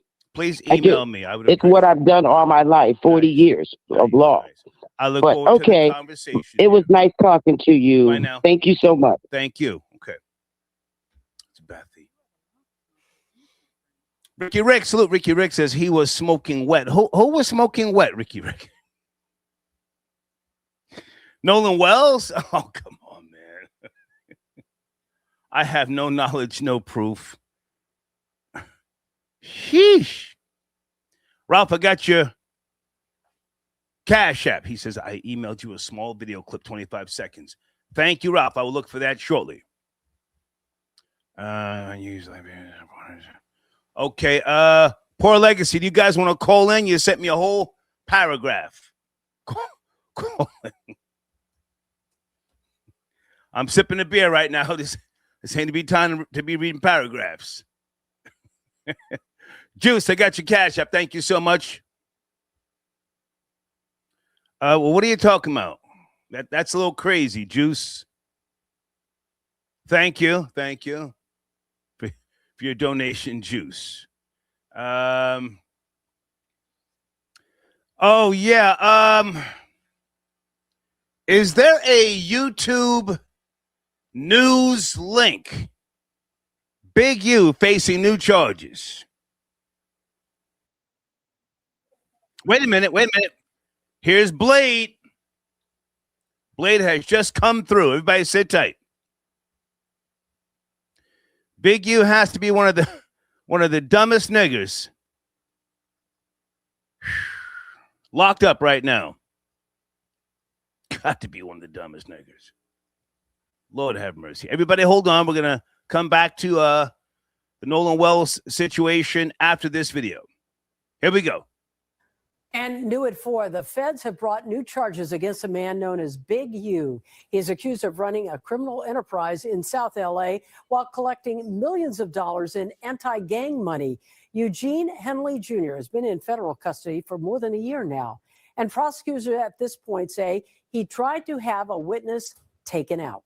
NBC4 investigative reporter Eric Leonard has been following this case since the beginning. He joins us live with an update. Eric. Hi, Colleen. Well, federal prosecutors say this was a plot hatched from inside jail, where they say Henley was trying to pay other inmates to go after and attack a key witness. This allegedly happened last month while Henley was awaiting trial on conspiracy, racketeering, and fraud charges. This is Eugene Henley Jr. in a sketch from one of his initial appearances in federal court after he was arrested last year. Part of the initial case accused him of diverting public and donor money from his gang intervention programs and enriching himself. The feds say while he carried himself as a reformed gang leader working to prevent violence, in reality, he was still a shot caller on the streets, running a large criminal organization. Mr. Henley operated Big U Enterprises, a mafia-like organization that utilized Mr. Henley's stature and long-standing association with the Crips criminal street gang and other gangs here in Los Angeles to intimidate businesses and individuals in our communities. Now, 17 months after that arrest, the feds have brought new charges, alleging that Henley hatched a plot from behind bars to take out a witness against him.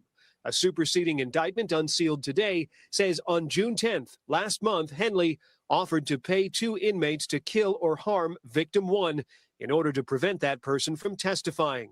There are other new charges that allege Henley was involved in moving women across state lines for prostitution in 2022 and 2023, and that he filed a fraudulent application for a COVID-19 disaster loan.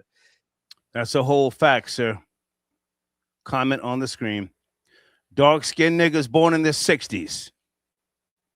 Some of the worst niggas known to the black race. Henley's organizations received millions of dollars in public money to run anti-gang programs in South Los Angeles, much of it funneled through the mayor's office and its gang reduction and youth development program. Henley's defense lawyer says his client maintains his innocence and plans to fight all of these charges in court. I'm investigative reporter Eric Leonard, NBC4 News. Good luck fighting him. Good luck fighting them charges in court, in federal court. Area code 704. Good afternoon. Please watch the language. Hey, Star. What's going on, bro? Poor Legacy here, man. Poor Legacy. What's going on with you, man? Good to hear from you. Hanging in there, man. It's Friday. Feeling good. Okay. Yeah, so the Gaddafi, I don't know if anyone touched on the Gaddafi, when Obama lined him up, that I mean, we're not really trying to go back. It's something you want to bring up about Obama and Gaddafi and Minister Farrakhan. Where are we going? Well, no, I was saying that's where we had the influx of migrants going into Europe like that, because it was a border, it was a basically enforcement that he agreed with Italy, and they paid him money to stop migrants from coming into the country, going into Europe. Okay. So I think when Gaddafi was killed, the influx of migrants going from Africa into Europe, that's basically when the chaos basically began to happen, because Italy was paying him billions of dollars. They were spending money on his boats, the coastal boats to basically flag migrant ships trying to take people over there and everything like that. So I think Gaddafi had his run, sir. I mean, I'm not going to sit here and wave the flag for him like he was some type of, upstanding citizen, But I mean, he did slow it down, though. So I think that's basically the uprising of migrants into Europe. I think that's basically when he was up out of there. That's basically when it happened. Truth be told, I'm more concerned with niggas in East St. Louis, niggas in Detroit, and niggas down there in East Point, Georgia. I'm concerned with niggas here in America. Never mind Gaddafi and Spain and all that. I mean, anything else you want to put on the table? You want to talk about Nolan Wells allegedly being high off of that powder? Allegedly? I mean, allegedly, like you said, like you said, these young kids, they're trying everything. I mean, if there was a perk 100, they'll try it. I mean, lacing things now, trying all types of stuff. So, I mean. Well, hang on a second, and never mind what I said. No, Officer Tatum, he's putting this out there. This is what he's claiming after having done research. You find any merit with in regards to his research, his deductive reasoning? Or do you think he's just, doing too much? Yeah, I think he's probably doing too much in the fact that it's just factual. I mean, Nancy, but when you played Nancy, checked them pretty good. That he was stumbling and falling a little bit. I really think until they really now, did they do the autopsy? That wasn't the first thing they said when they were doing the autopsy a few weeks back, saying that there was coke or whatever in his system. So I didn't see that. I didn't see that.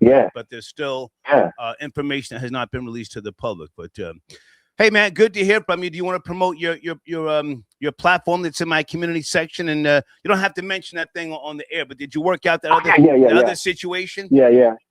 Oh yeah, we worked that out, man. we sent him some papers. We didn't call him or nothing. We just sent him some legal stuff, and we didn't hear anything else after that. Because I mean, there's no match or anything. So because I don't get involved. I mean, I promote people's stuff, man. But good, promote your new music in my community section, please. I just want to let the listeners know we got a new instrumental album coming on the 28th of next month. It's packed with basically every kind of urban genre you could imagine, from dub, lo-fi beats, hip hop beats, even exploring the Asian hip hop influence, Middle Eastern kind of Eastern Indian. So it's 20 tracks right now. We have it. It's distributed to CD Baby, so they basically send it off for release and everything. Nice. So we're pitching it to Spotify and a few other different places. So if you want to check it out, like Star said, it's in the community post section. Just check it out. Leave us a comment. You could actually feature one of the songs right now. It's called Off the Grid on Bandcamp. You can listen to it the whole way through, and let us know your feedback. We love your feedback. Talk to you soon, man. Salute. I appreciate it, Storm. Take care, man. Yes, sir. Poor Legacy tapping in.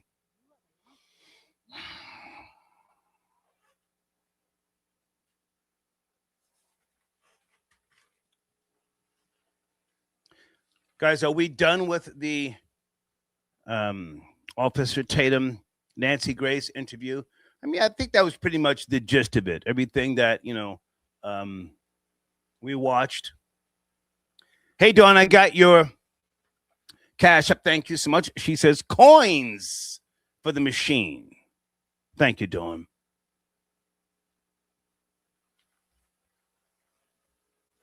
Whoa. Okay. So now Mahogany, you sent me. What is this here? Is this full screen?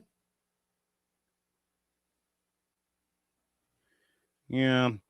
Can you send a widescreen news link? Hold on, guys.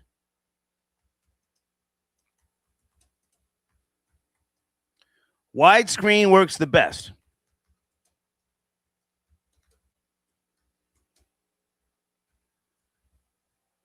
Thank you, Mahogany. Okay. Okay. Wait.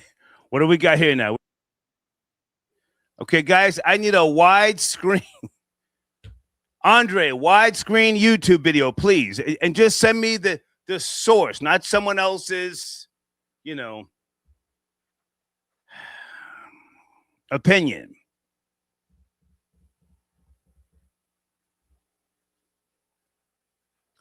Hold on a second, guys. Let me go back to my notes here. Okay. Hey, so a couple of days ago, we spoke about an old story, and I don't know why I still have this video on my desktop. I apologize. I don't have all the background. Was it somewhere down in how about if I just play it and then we'll try and figure it out? Two women, the police came to their home. They broke in, right? Because one of them lost a key. Police came, shot up the goddamn place, shot one of them. They're both alive. And for some reason, this is still on my desktop. Hold on a second. I'm heartbroken. I feel stripped of my identity. And I would like for them to not just be. Okay, hold on a second. Her name is Ebony something. Here we go. I'm traumatized. I'm heartbroken. I feel stripped of my identity. And I would like for them to not just be placed on administrative leave. I don't think they deserve to have badges. I don't think protocol was followed that night or morning. I have a baby, a beautiful baby girl. She knows that I'm not able to do the things I was able to do before. And I'm not able to be as attentive with my baby. She's only one. Hold on. Ebony Pouncey, right? The baby's okay. Hold on.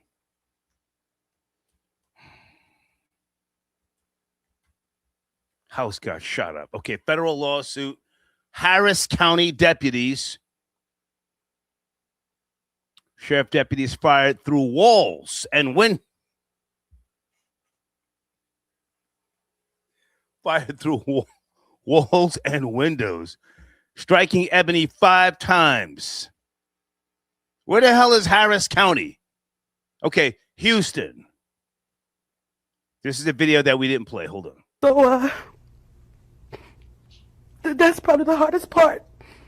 I started seeing holes in the walls as I was standing there. And then I realized there was something coming through the apartment. I thought it was something outside, but it was something coming from outside to inside. I see blood, not necessarily wounds. I see blood everywhere. I know it's hard, but you speaking up really matters. We all know that every American.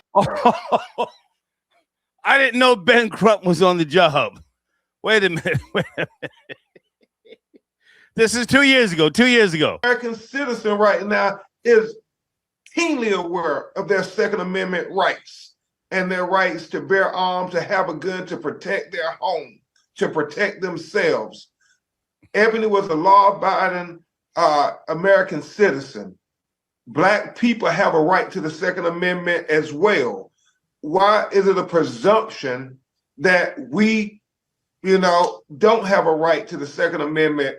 This reminds you of the tragic killing of Breonna Taylor, where her boyfriend was a law-abiding, gun-registered citizen, and yet the police busted in their front door, shooting and killing Breonna.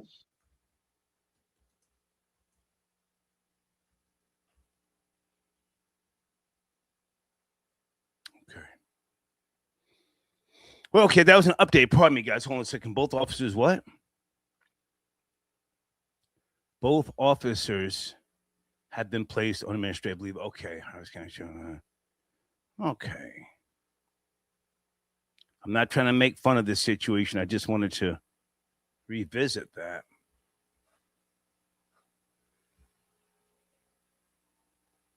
Any thoughts? Anybody care to comment?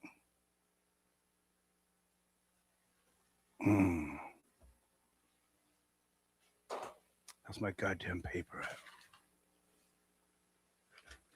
Peace, Hakeem. Okay, he says, Mammy got some straightening. What's the big deal? Well, she did seem traumatized. I'm not going to downplay her, her trauma.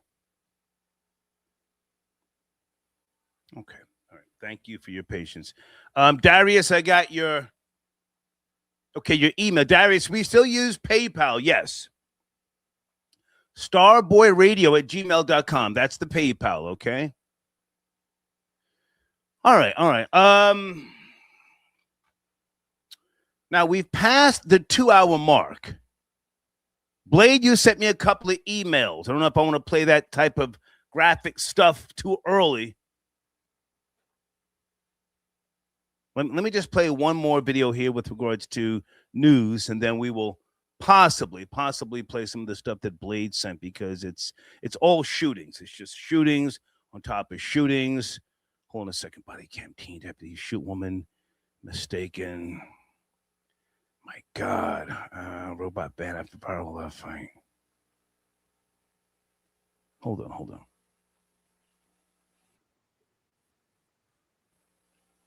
Okay, hold on.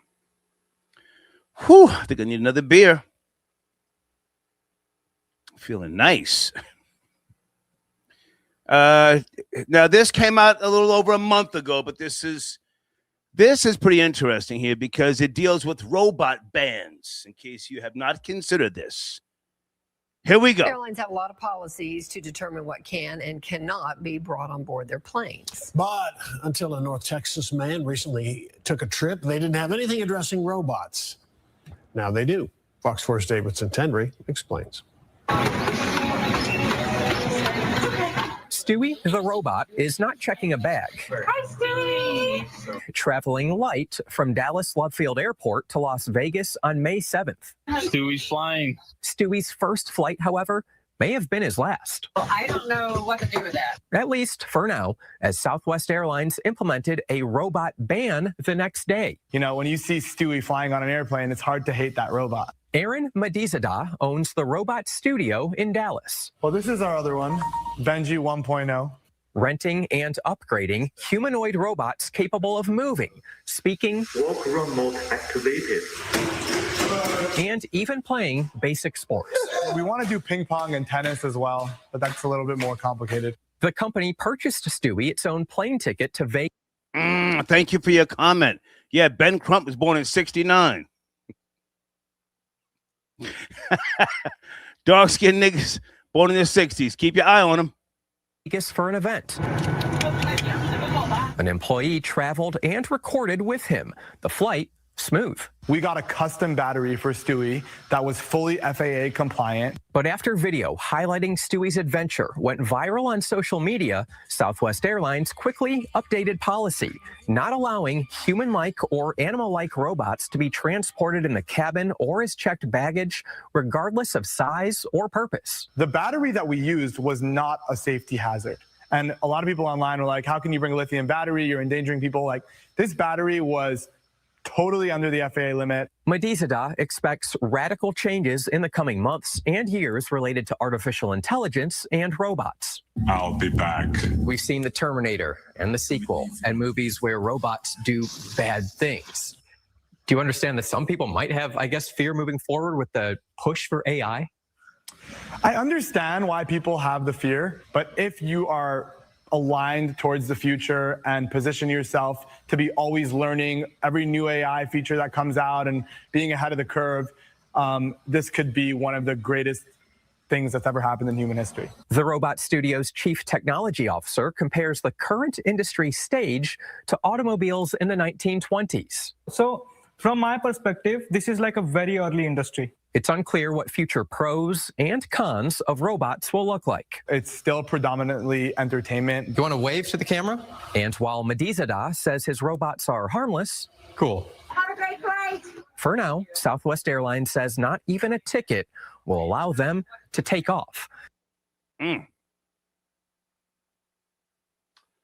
have to agree with the airline. People can have bombs, drugs, and all sorts of stuff in those goddamn robots. Just want to say that. Jamal, I got your donation. Thank you so much, Jamal. Okay. Let me just check and make sure I don't have anything else on my desktop.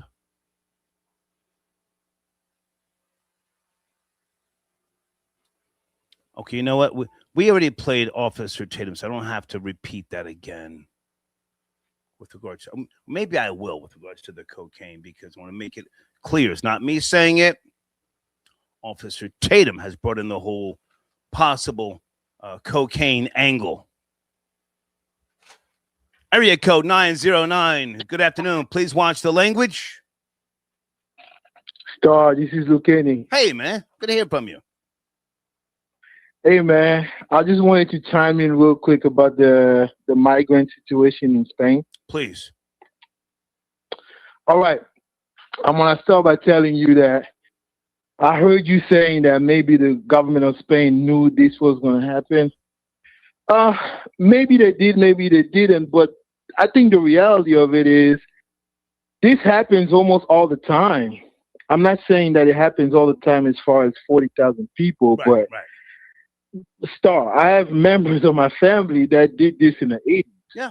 You know what I'm saying? So I have a cousin that flew from, I mean, he hid under a boat in Congo and made his way to Belgium and eventually got sent back. Okay. I have cousins that have been locked up in Yugoslavia back in the 80s for years. You know what I'm saying? Because of this. I think that the government over there, they do know that this happened. I think it's a way for them to pass laws and probably get more tax dollars for police and things like that. It's a cycle. But it's a cycle. Yeah, exactly. Yeah, but I think that this is about getting more labor or necessarily cheap labor, because there's enough cheap labor in Europe. You know, you have people from Chechnya, you have people from the old USSR that are extremely poor that do very well making their way into bigger economy like France, Belgium, and, you know, Germany and all that stuff. So I think it's just a way to manipulate the laws of their land. But as far as labor, I don't think so. I appreciate the call, Luke Kenny, and let me also just add this, you know, to the conversation. Not that I know for certain. You know, the browning of America is right around the corner. It's not 50 years away. It's not 40 years away. It's right around the corner. And in certain countries, things are going to become more melanated, if you will. And, Sure. a lot of those places are trying to stimulate the economy. And when you have people that are just fixated on what used to be and this ideal of what a place should look like, then those people at some point they get aged out. Let's take Ireland, for instance. All the goddamn religious wars over there with the IRA and everybody else. I mean, how much longer, are we supposed to sit back and watch these goddamn people in these places kill all different religious war and Sunday, bloody Sunday? I mean, all that shit was hot, but at some point, Right. it's like, things have to change. So listen, I don't know. I don't know. I don't claim to know, but it's going to be a changing of the guard, if you will. And I just think that, there are certain people who want to see a shift not just in power, but in culture. I definitely agree, just to add to what you're saying. And some of this stuff doesn't make sense to me. You look at a city like Paris and the suburbs of Paris. In my opinion, France is known to be a Catholic nation. But listen, Star, Paris is damn near Muslim, right? Hold on a second, Luke Caney. Stay with me. Troll babies, West Side Bo, are you trolling, sir? West Side Bo says they made an arrest in the Nolan Wells case. Star. Deeds is West Side Bo trolling on the screen. Luke Caney, you were saying? Yeah, I was saying some of these things in Europe do not make sense, right? They do definitely enforce immigration laws and send people back into their countries. They do that. But they also, in my opinion, keep a whole bunch of other illegal immigrants, and eventually those illegal immigrants have children, and thus now you see a city like Paris, in my opinion, is damn near a Muslim city. Yeah. Marseille is a lot of Muslims, you know what I'm saying? And it does bring also a lot of crime, right? Because these people are not the best people for Morocco or Algeria or whatever the case might be. They're not the best people, right? So in return, now what you see is you have cities and suburbias that are actually ran by immigrants. And at some time, in my opinion, when I travel and go on vacation, it's almost worse than America. Okay. You know what I'm saying? And these same people, Europeans, have the audacity to criticize the American immigration system, which I think is the greatest in the world, in my opinion. Okay. But at the same time, because in America, immigration has so many categories and so many loopholes. Right.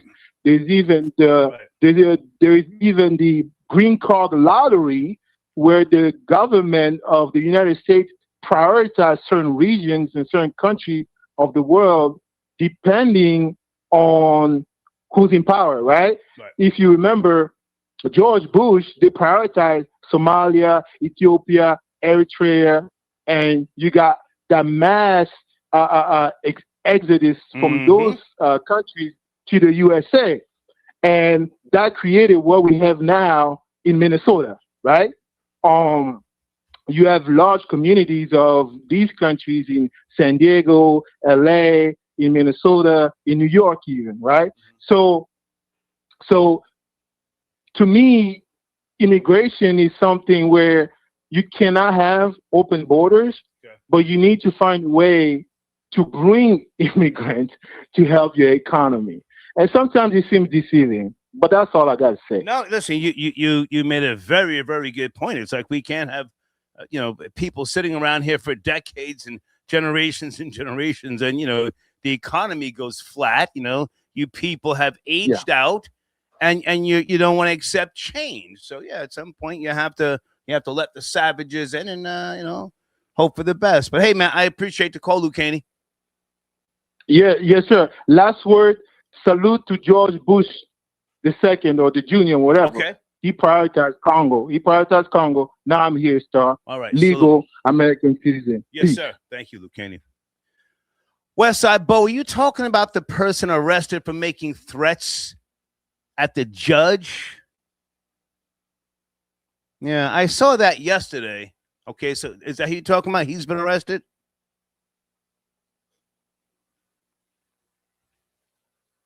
But nobody arrested with regards to the Nolan Wells situation? Well, hang on a second. My show producer, Deeds, just sent me something. What do we got, Deeds? Hold on. Okay, Hype Plus. I fuck with Hype Plus. Let's see what they got here, folks. 2 hours ago. This is a good channel. If there's any problems with me using your content, I will edit it out. Just send me an email. Reporting live from Hype Club, Hype Plus News, I'm John Alva. Breaking news coming out of Mississippi. The case of Nolan Wells is getting its latest update and first arrest, as a man by the name of Joseph Alfredo Vasquez Dumars is now in custody after sending threats to Warren Hudson's stepmother and Judge Ashley Cole at the top of July. As you should know, Cole, whose stepson Warren Hudson is one of Nolan Wells' friends, whom he traveled by boat with to Mississippi's Horn Island before Wells would be found washed ashore 2 days later, would find herself under a large amount of ridicule after she would release a statement on her Facebook account. In her statement, she would mainly go on to defend her stepson against accusations that he may be behind Wells' passing. She would go on to write, "My husband and I were not at Horn Island at any point on 4th of July. No one in our family is trying in any way to impede with the investigation by law enforcement or to otherwise hamper the family and law enforcement's quest for answers." Warren was interviewed by the Jackson County Sheriff's Department and cooperated fully. He saw Nolan last around 3 p.m. on July 4th. They left around 4:30 p.m. when the boat was taking on water and they had an issue with the bilge pump. Nolan made a decision to stay on the island and return inland later with another group of friends. Yes, I am a judge. I also value transparency. Yes, I am a judge. I also value transparency. I apologize if anyone was offended that I deleted my social media. There were no nefarious motivations in my deleting my social media. Social media has a lot of positives, but a whole lot of negatives. Now, 3 days after the statement, Cole would return back to her Facebook to show followers and those interested that she and her family have received a wave of negative messages and threats. A part of the post, she would go on to share several messages from an anonymous user, Yay962, who would go on to comment with things like, "There's going to be a bomb sent to your office. I'm going to get you when you leave work." Followed by, "I got your email, your phone number, your address. What's stopping?" The user would even go on to message her directly and continued, "There will be a package coming to your guy's office in the next few days. It's going to blow you away when you see it, LOL. Probably be best to have the boys there to see as well. Hard to clean, especially from a boat. Not even the FBI can stop this."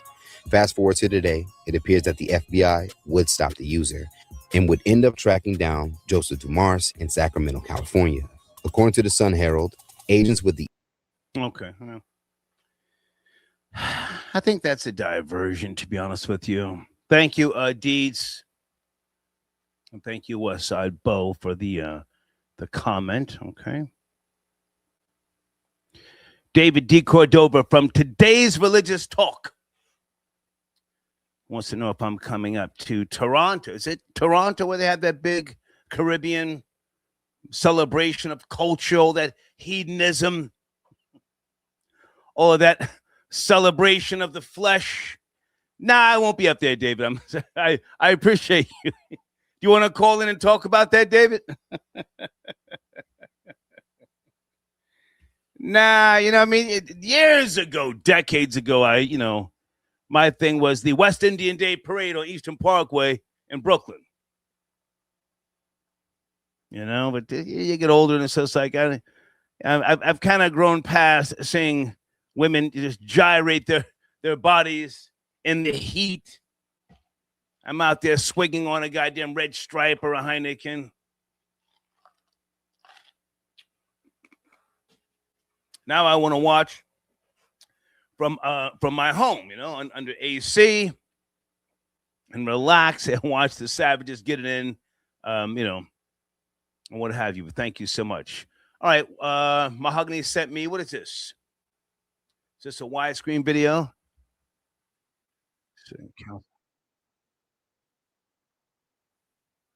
Oh, wait a minute. Wait a minute. Wait a minute. Rory, what, we got some type of Nigerian in Ireland? What is this? Thank you, Mahogany. I don't know what this is. Something to do with a black or Nigerian woman in Ireland. Rory, you might have to call back in. What is this? As I conclude my term as Mayor of Galway City, I do so with great pride. Your dedication, accessibility, the willingness to engage with people from all walks of life have been greatly appreciated. And one fair out here, and with you on raising the putting in your heart for a more than job. Your dedication, leadership, and commitment to Galway were evident in all that you did. American Corp Aldergus, as the R Service, or Mera Corla Cabric, the Galway. As a friend and as a colleague, we will always be friends, and we will always work together for the betterment of this great city. When we elect a mayor for this great city of tribes, we're not just choosing a chairperson for our council chambers. We are choosing the voice and the face of our city. I'm delighted to second my colleague for the Mayor of Galway, Councillor Helen. It is with profound gratitude, humility, and pride that I stand before you today. Whoa, whoa, whoa. Let me take a picture of this screen for Rory, just in case he... The fuck is... Who is that?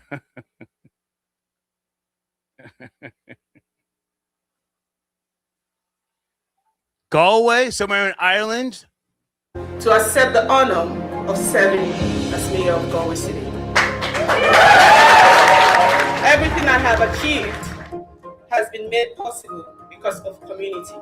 I sincerely thank my fellow councillors for choosing me to serve in their role this coming year. Leadership is not about position. Leadership is about service. It's a historic day for Galway. It's an historic day for you. The people of Galway have spoken. The very best of luck in the future, and you have our full support. I want you to know one thing today. You are the first citizen of this city. Okay.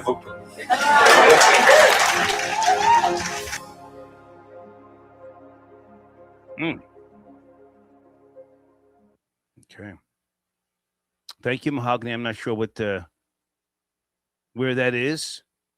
That's somewhere in Ireland? I would imagine so. All right. I sent Rory a text. We may be able to call back. Hey, Deeds, what's going on? Deeds, my show producer, says Helen Agbu, elected as the 72nd mayor of Galway City, June the 19th, 2026. Oh, shit. Yo, what's going on, man? Yeah, that's true. What happened? I don't want to curse, you know. Yeah. But that black mammy. Easy. Hey. Give me your over from Nigeria. Rory, give me your A game. Hey, give me your A game. I mean, just maybe this is a good thing. Where is Galway City? Oh, stop it. What's good come from it, Star? What? What are they bringing? Fufu? What are they going to bring? Malaria? Where's Galway City? What are they going to bring? Where's Galway City? Where is it? Galway is a major historic city in the west of Ireland. Okay. They still speak Irish there. That's why the language was coming up on the screen. Okay. She is the mayor of Galway City because they're all leftists up there. It's a major hub for immigration up there. She got busted. She's a fake migrant. She lied on her application. She said her husband got killed, and meanwhile, her husband is a millionaire, a Nigerian millionaire. Okay. It comes out later. She comes from a very wealthy family, And this goes back to globalists and globalism. She's a plant. She was put there. She comes from a millionaire family in Nigeria, yet she left there and as a refugee and had a horror story. None of it was true. And now she's in politics in Ireland. So it's just respect the jokes. Hey, as you always say, yes. and I always say, respect the jokes.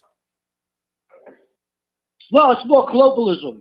You know, it's the same thing as Mamdani. Mamdani, the mayor here in New York City, he's a plant. He's a globalist plant. Right. Nobody knows who this guy is. He comes from another guy who comes from a millionaire family in Africa. All of a sudden, he comes over here now, and he's the mayor of New York City.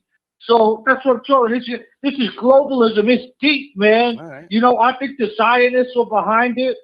And I also think this powers that be here, the deep state, are behind it. Okay. But none of these things are by chance. None of these things are, it's just a coincidence. Right. And none of this stuff is a coincidence. Right. They're placing these people all over the world, you know, into the political system in white Christian countries. So, like I said with the Trump thing, it's going to be the same thing. So, like the Get Back is going to be vicious. It's going to be vicious when we get back on them.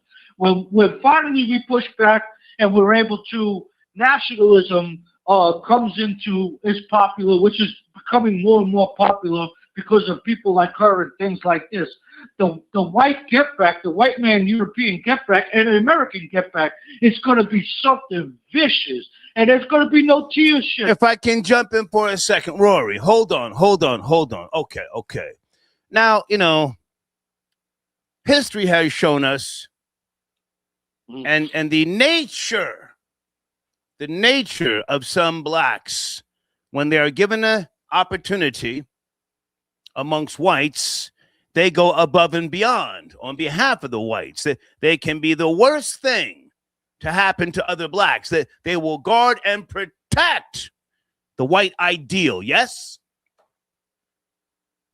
I'm going to agree with you. Case in point, when you've got, maybe this isn't a good analogy, when you've got African and West Indian security guards, whether it be Lowe's, Home Depot, Walmart, they will shoot, stab, and beat up a black person trying to shoplift on behalf of the white establishment.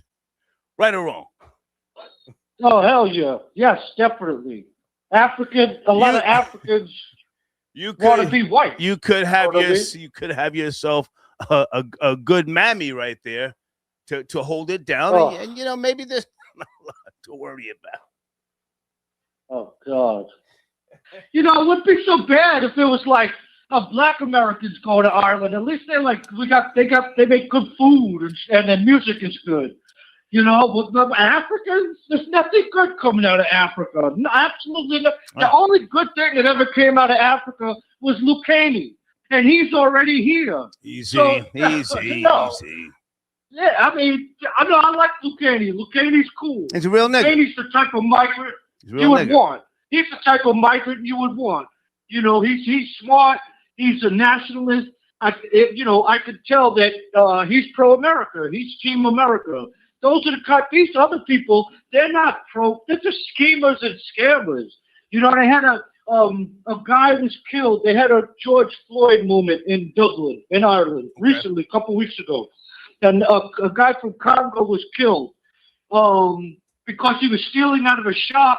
The security and the police jumped on top of him, about 5 or 6 guys on top of him, and he died. He was a menace. He had been arrested a bunch of times already in Ireland. He had been lost his asylum case and everything. Anyway, out of respect for him, they flew his body back to Congo. And when it got to the Congo, the people in the Congo, the government of the Congo, refused to accept his body. And he's from the Congo.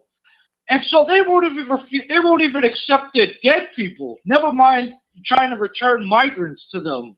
They won't even accept their people if they're dead. Right. So, this whole thing is a globalist scheme. That's really what it comes down to. Right. And they're trying to. Well, listen. I just wanted to play the video. Mahogany sent it in. Keep your eye on that situation. Let us know if that mayor, I will. turns out to do good I things. will. That would be, to your advantage. All right. Yeah, to my advantage. Right. Yeah. Good to talk. Hey, anyway, they're trying to turn the world into a bunch of mutts. They want us all to be black, brown, white, everything all together. Right. And, most of us are not happy with that or going for that. So, whatever. We'll see. Good I to can't talk wait to you. for the purge. Good to talk to you. Salute. For the purge. All right, man. All right. Now, it's been nearly a month since the body of a black Mississippi teen, Nolan Wells, was found off the shore of Horn Island. Local authorities were quick to say they had no proof of foul play. But Nolan's parents felt the black teen's mysterious death wasn't getting the full investigation it deserved. In the last few weeks, the case has dominated social media, dueling accusations of racism. Here's what one of the young men with Nolan that day had to say about race playing a part in this case. His mom got on TV, as everybody has seen, and said that she didn't know me. And, man, that can't be farther from the truth. Me and her son went on trips together. We went to Florida for spring break together. You don't know me? I'm in all these homecoming and prom photos as our whole friend group. Me and Nolan are standing next to each other. You don't know me. Him being the only black person, minority, any of that measure is insane. Our friend group is diverse from the max. Like, we have a mixed guy. I mean, we had Nolan in our friend group. There's an Asian a part of our friend group. There's a Latino that they're trying to perceive as white. He's truly authentic Mexican. His parents are from Mexico. Nolan's parents, Christine and Elmore Wansley, join me now with counsel, Ben Crump. Thank you for joining us. I'm very sorry it's under these circumstances, but the job here is to give you a platform to keep people aware of your concerns. And Christine, I'll start with you. At this point, what is your biggest question about what's happening with this investigation? It is really the same question that started it all, which is what happened to Nolan. That is the only question that we want answered. We just want to know what happened to our son. I know I personally, through my social media, also Attorney Ben and his team through their social media, that's been the big focus, just trying to make sure that everyone understands that at the end of the day, we would want what any parent would want, which is answers to find out what happened. Understood. Elmore, you heard that kid Trace in the interview say that he was friends with Nolan and that you guys would know him. Do you know him? Do you recognize him? No, I don't. Just because you park your vehicle in someone's yard. Keep your eye on Nolan's mother, as Chris Cuomo asked, "Father, do you know this tragic half-breed?" Watch again. With Nolan and that you guys would know him. Do you know him? Do you recognize him? No, I don't. Just recognize him? Nolan and that. Did you see her roll her eyes? I don't know this half nigga. You guys would know him. Do you know him? Do you recognize him? No, I don't. Just because you park your vehicle in someone's yard doesn't mean that they have to know you. Sounds more to me like he's more focused on getting people to know him and getting away from the fact that his so-called best friend is not here anymore. Everyone that they may have interviewed are at home. Our son isn't. Our son should be in college right now We should be receiving phone calls from him about how his day went, but we can't. And we just want everybody to focus on what the real subject matter is. And Understood. that is Understood. One of the key aspects early on here. Yeah, thank you, Deeds. Nola's mother roll her eyes, say, well, I don't know you.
you.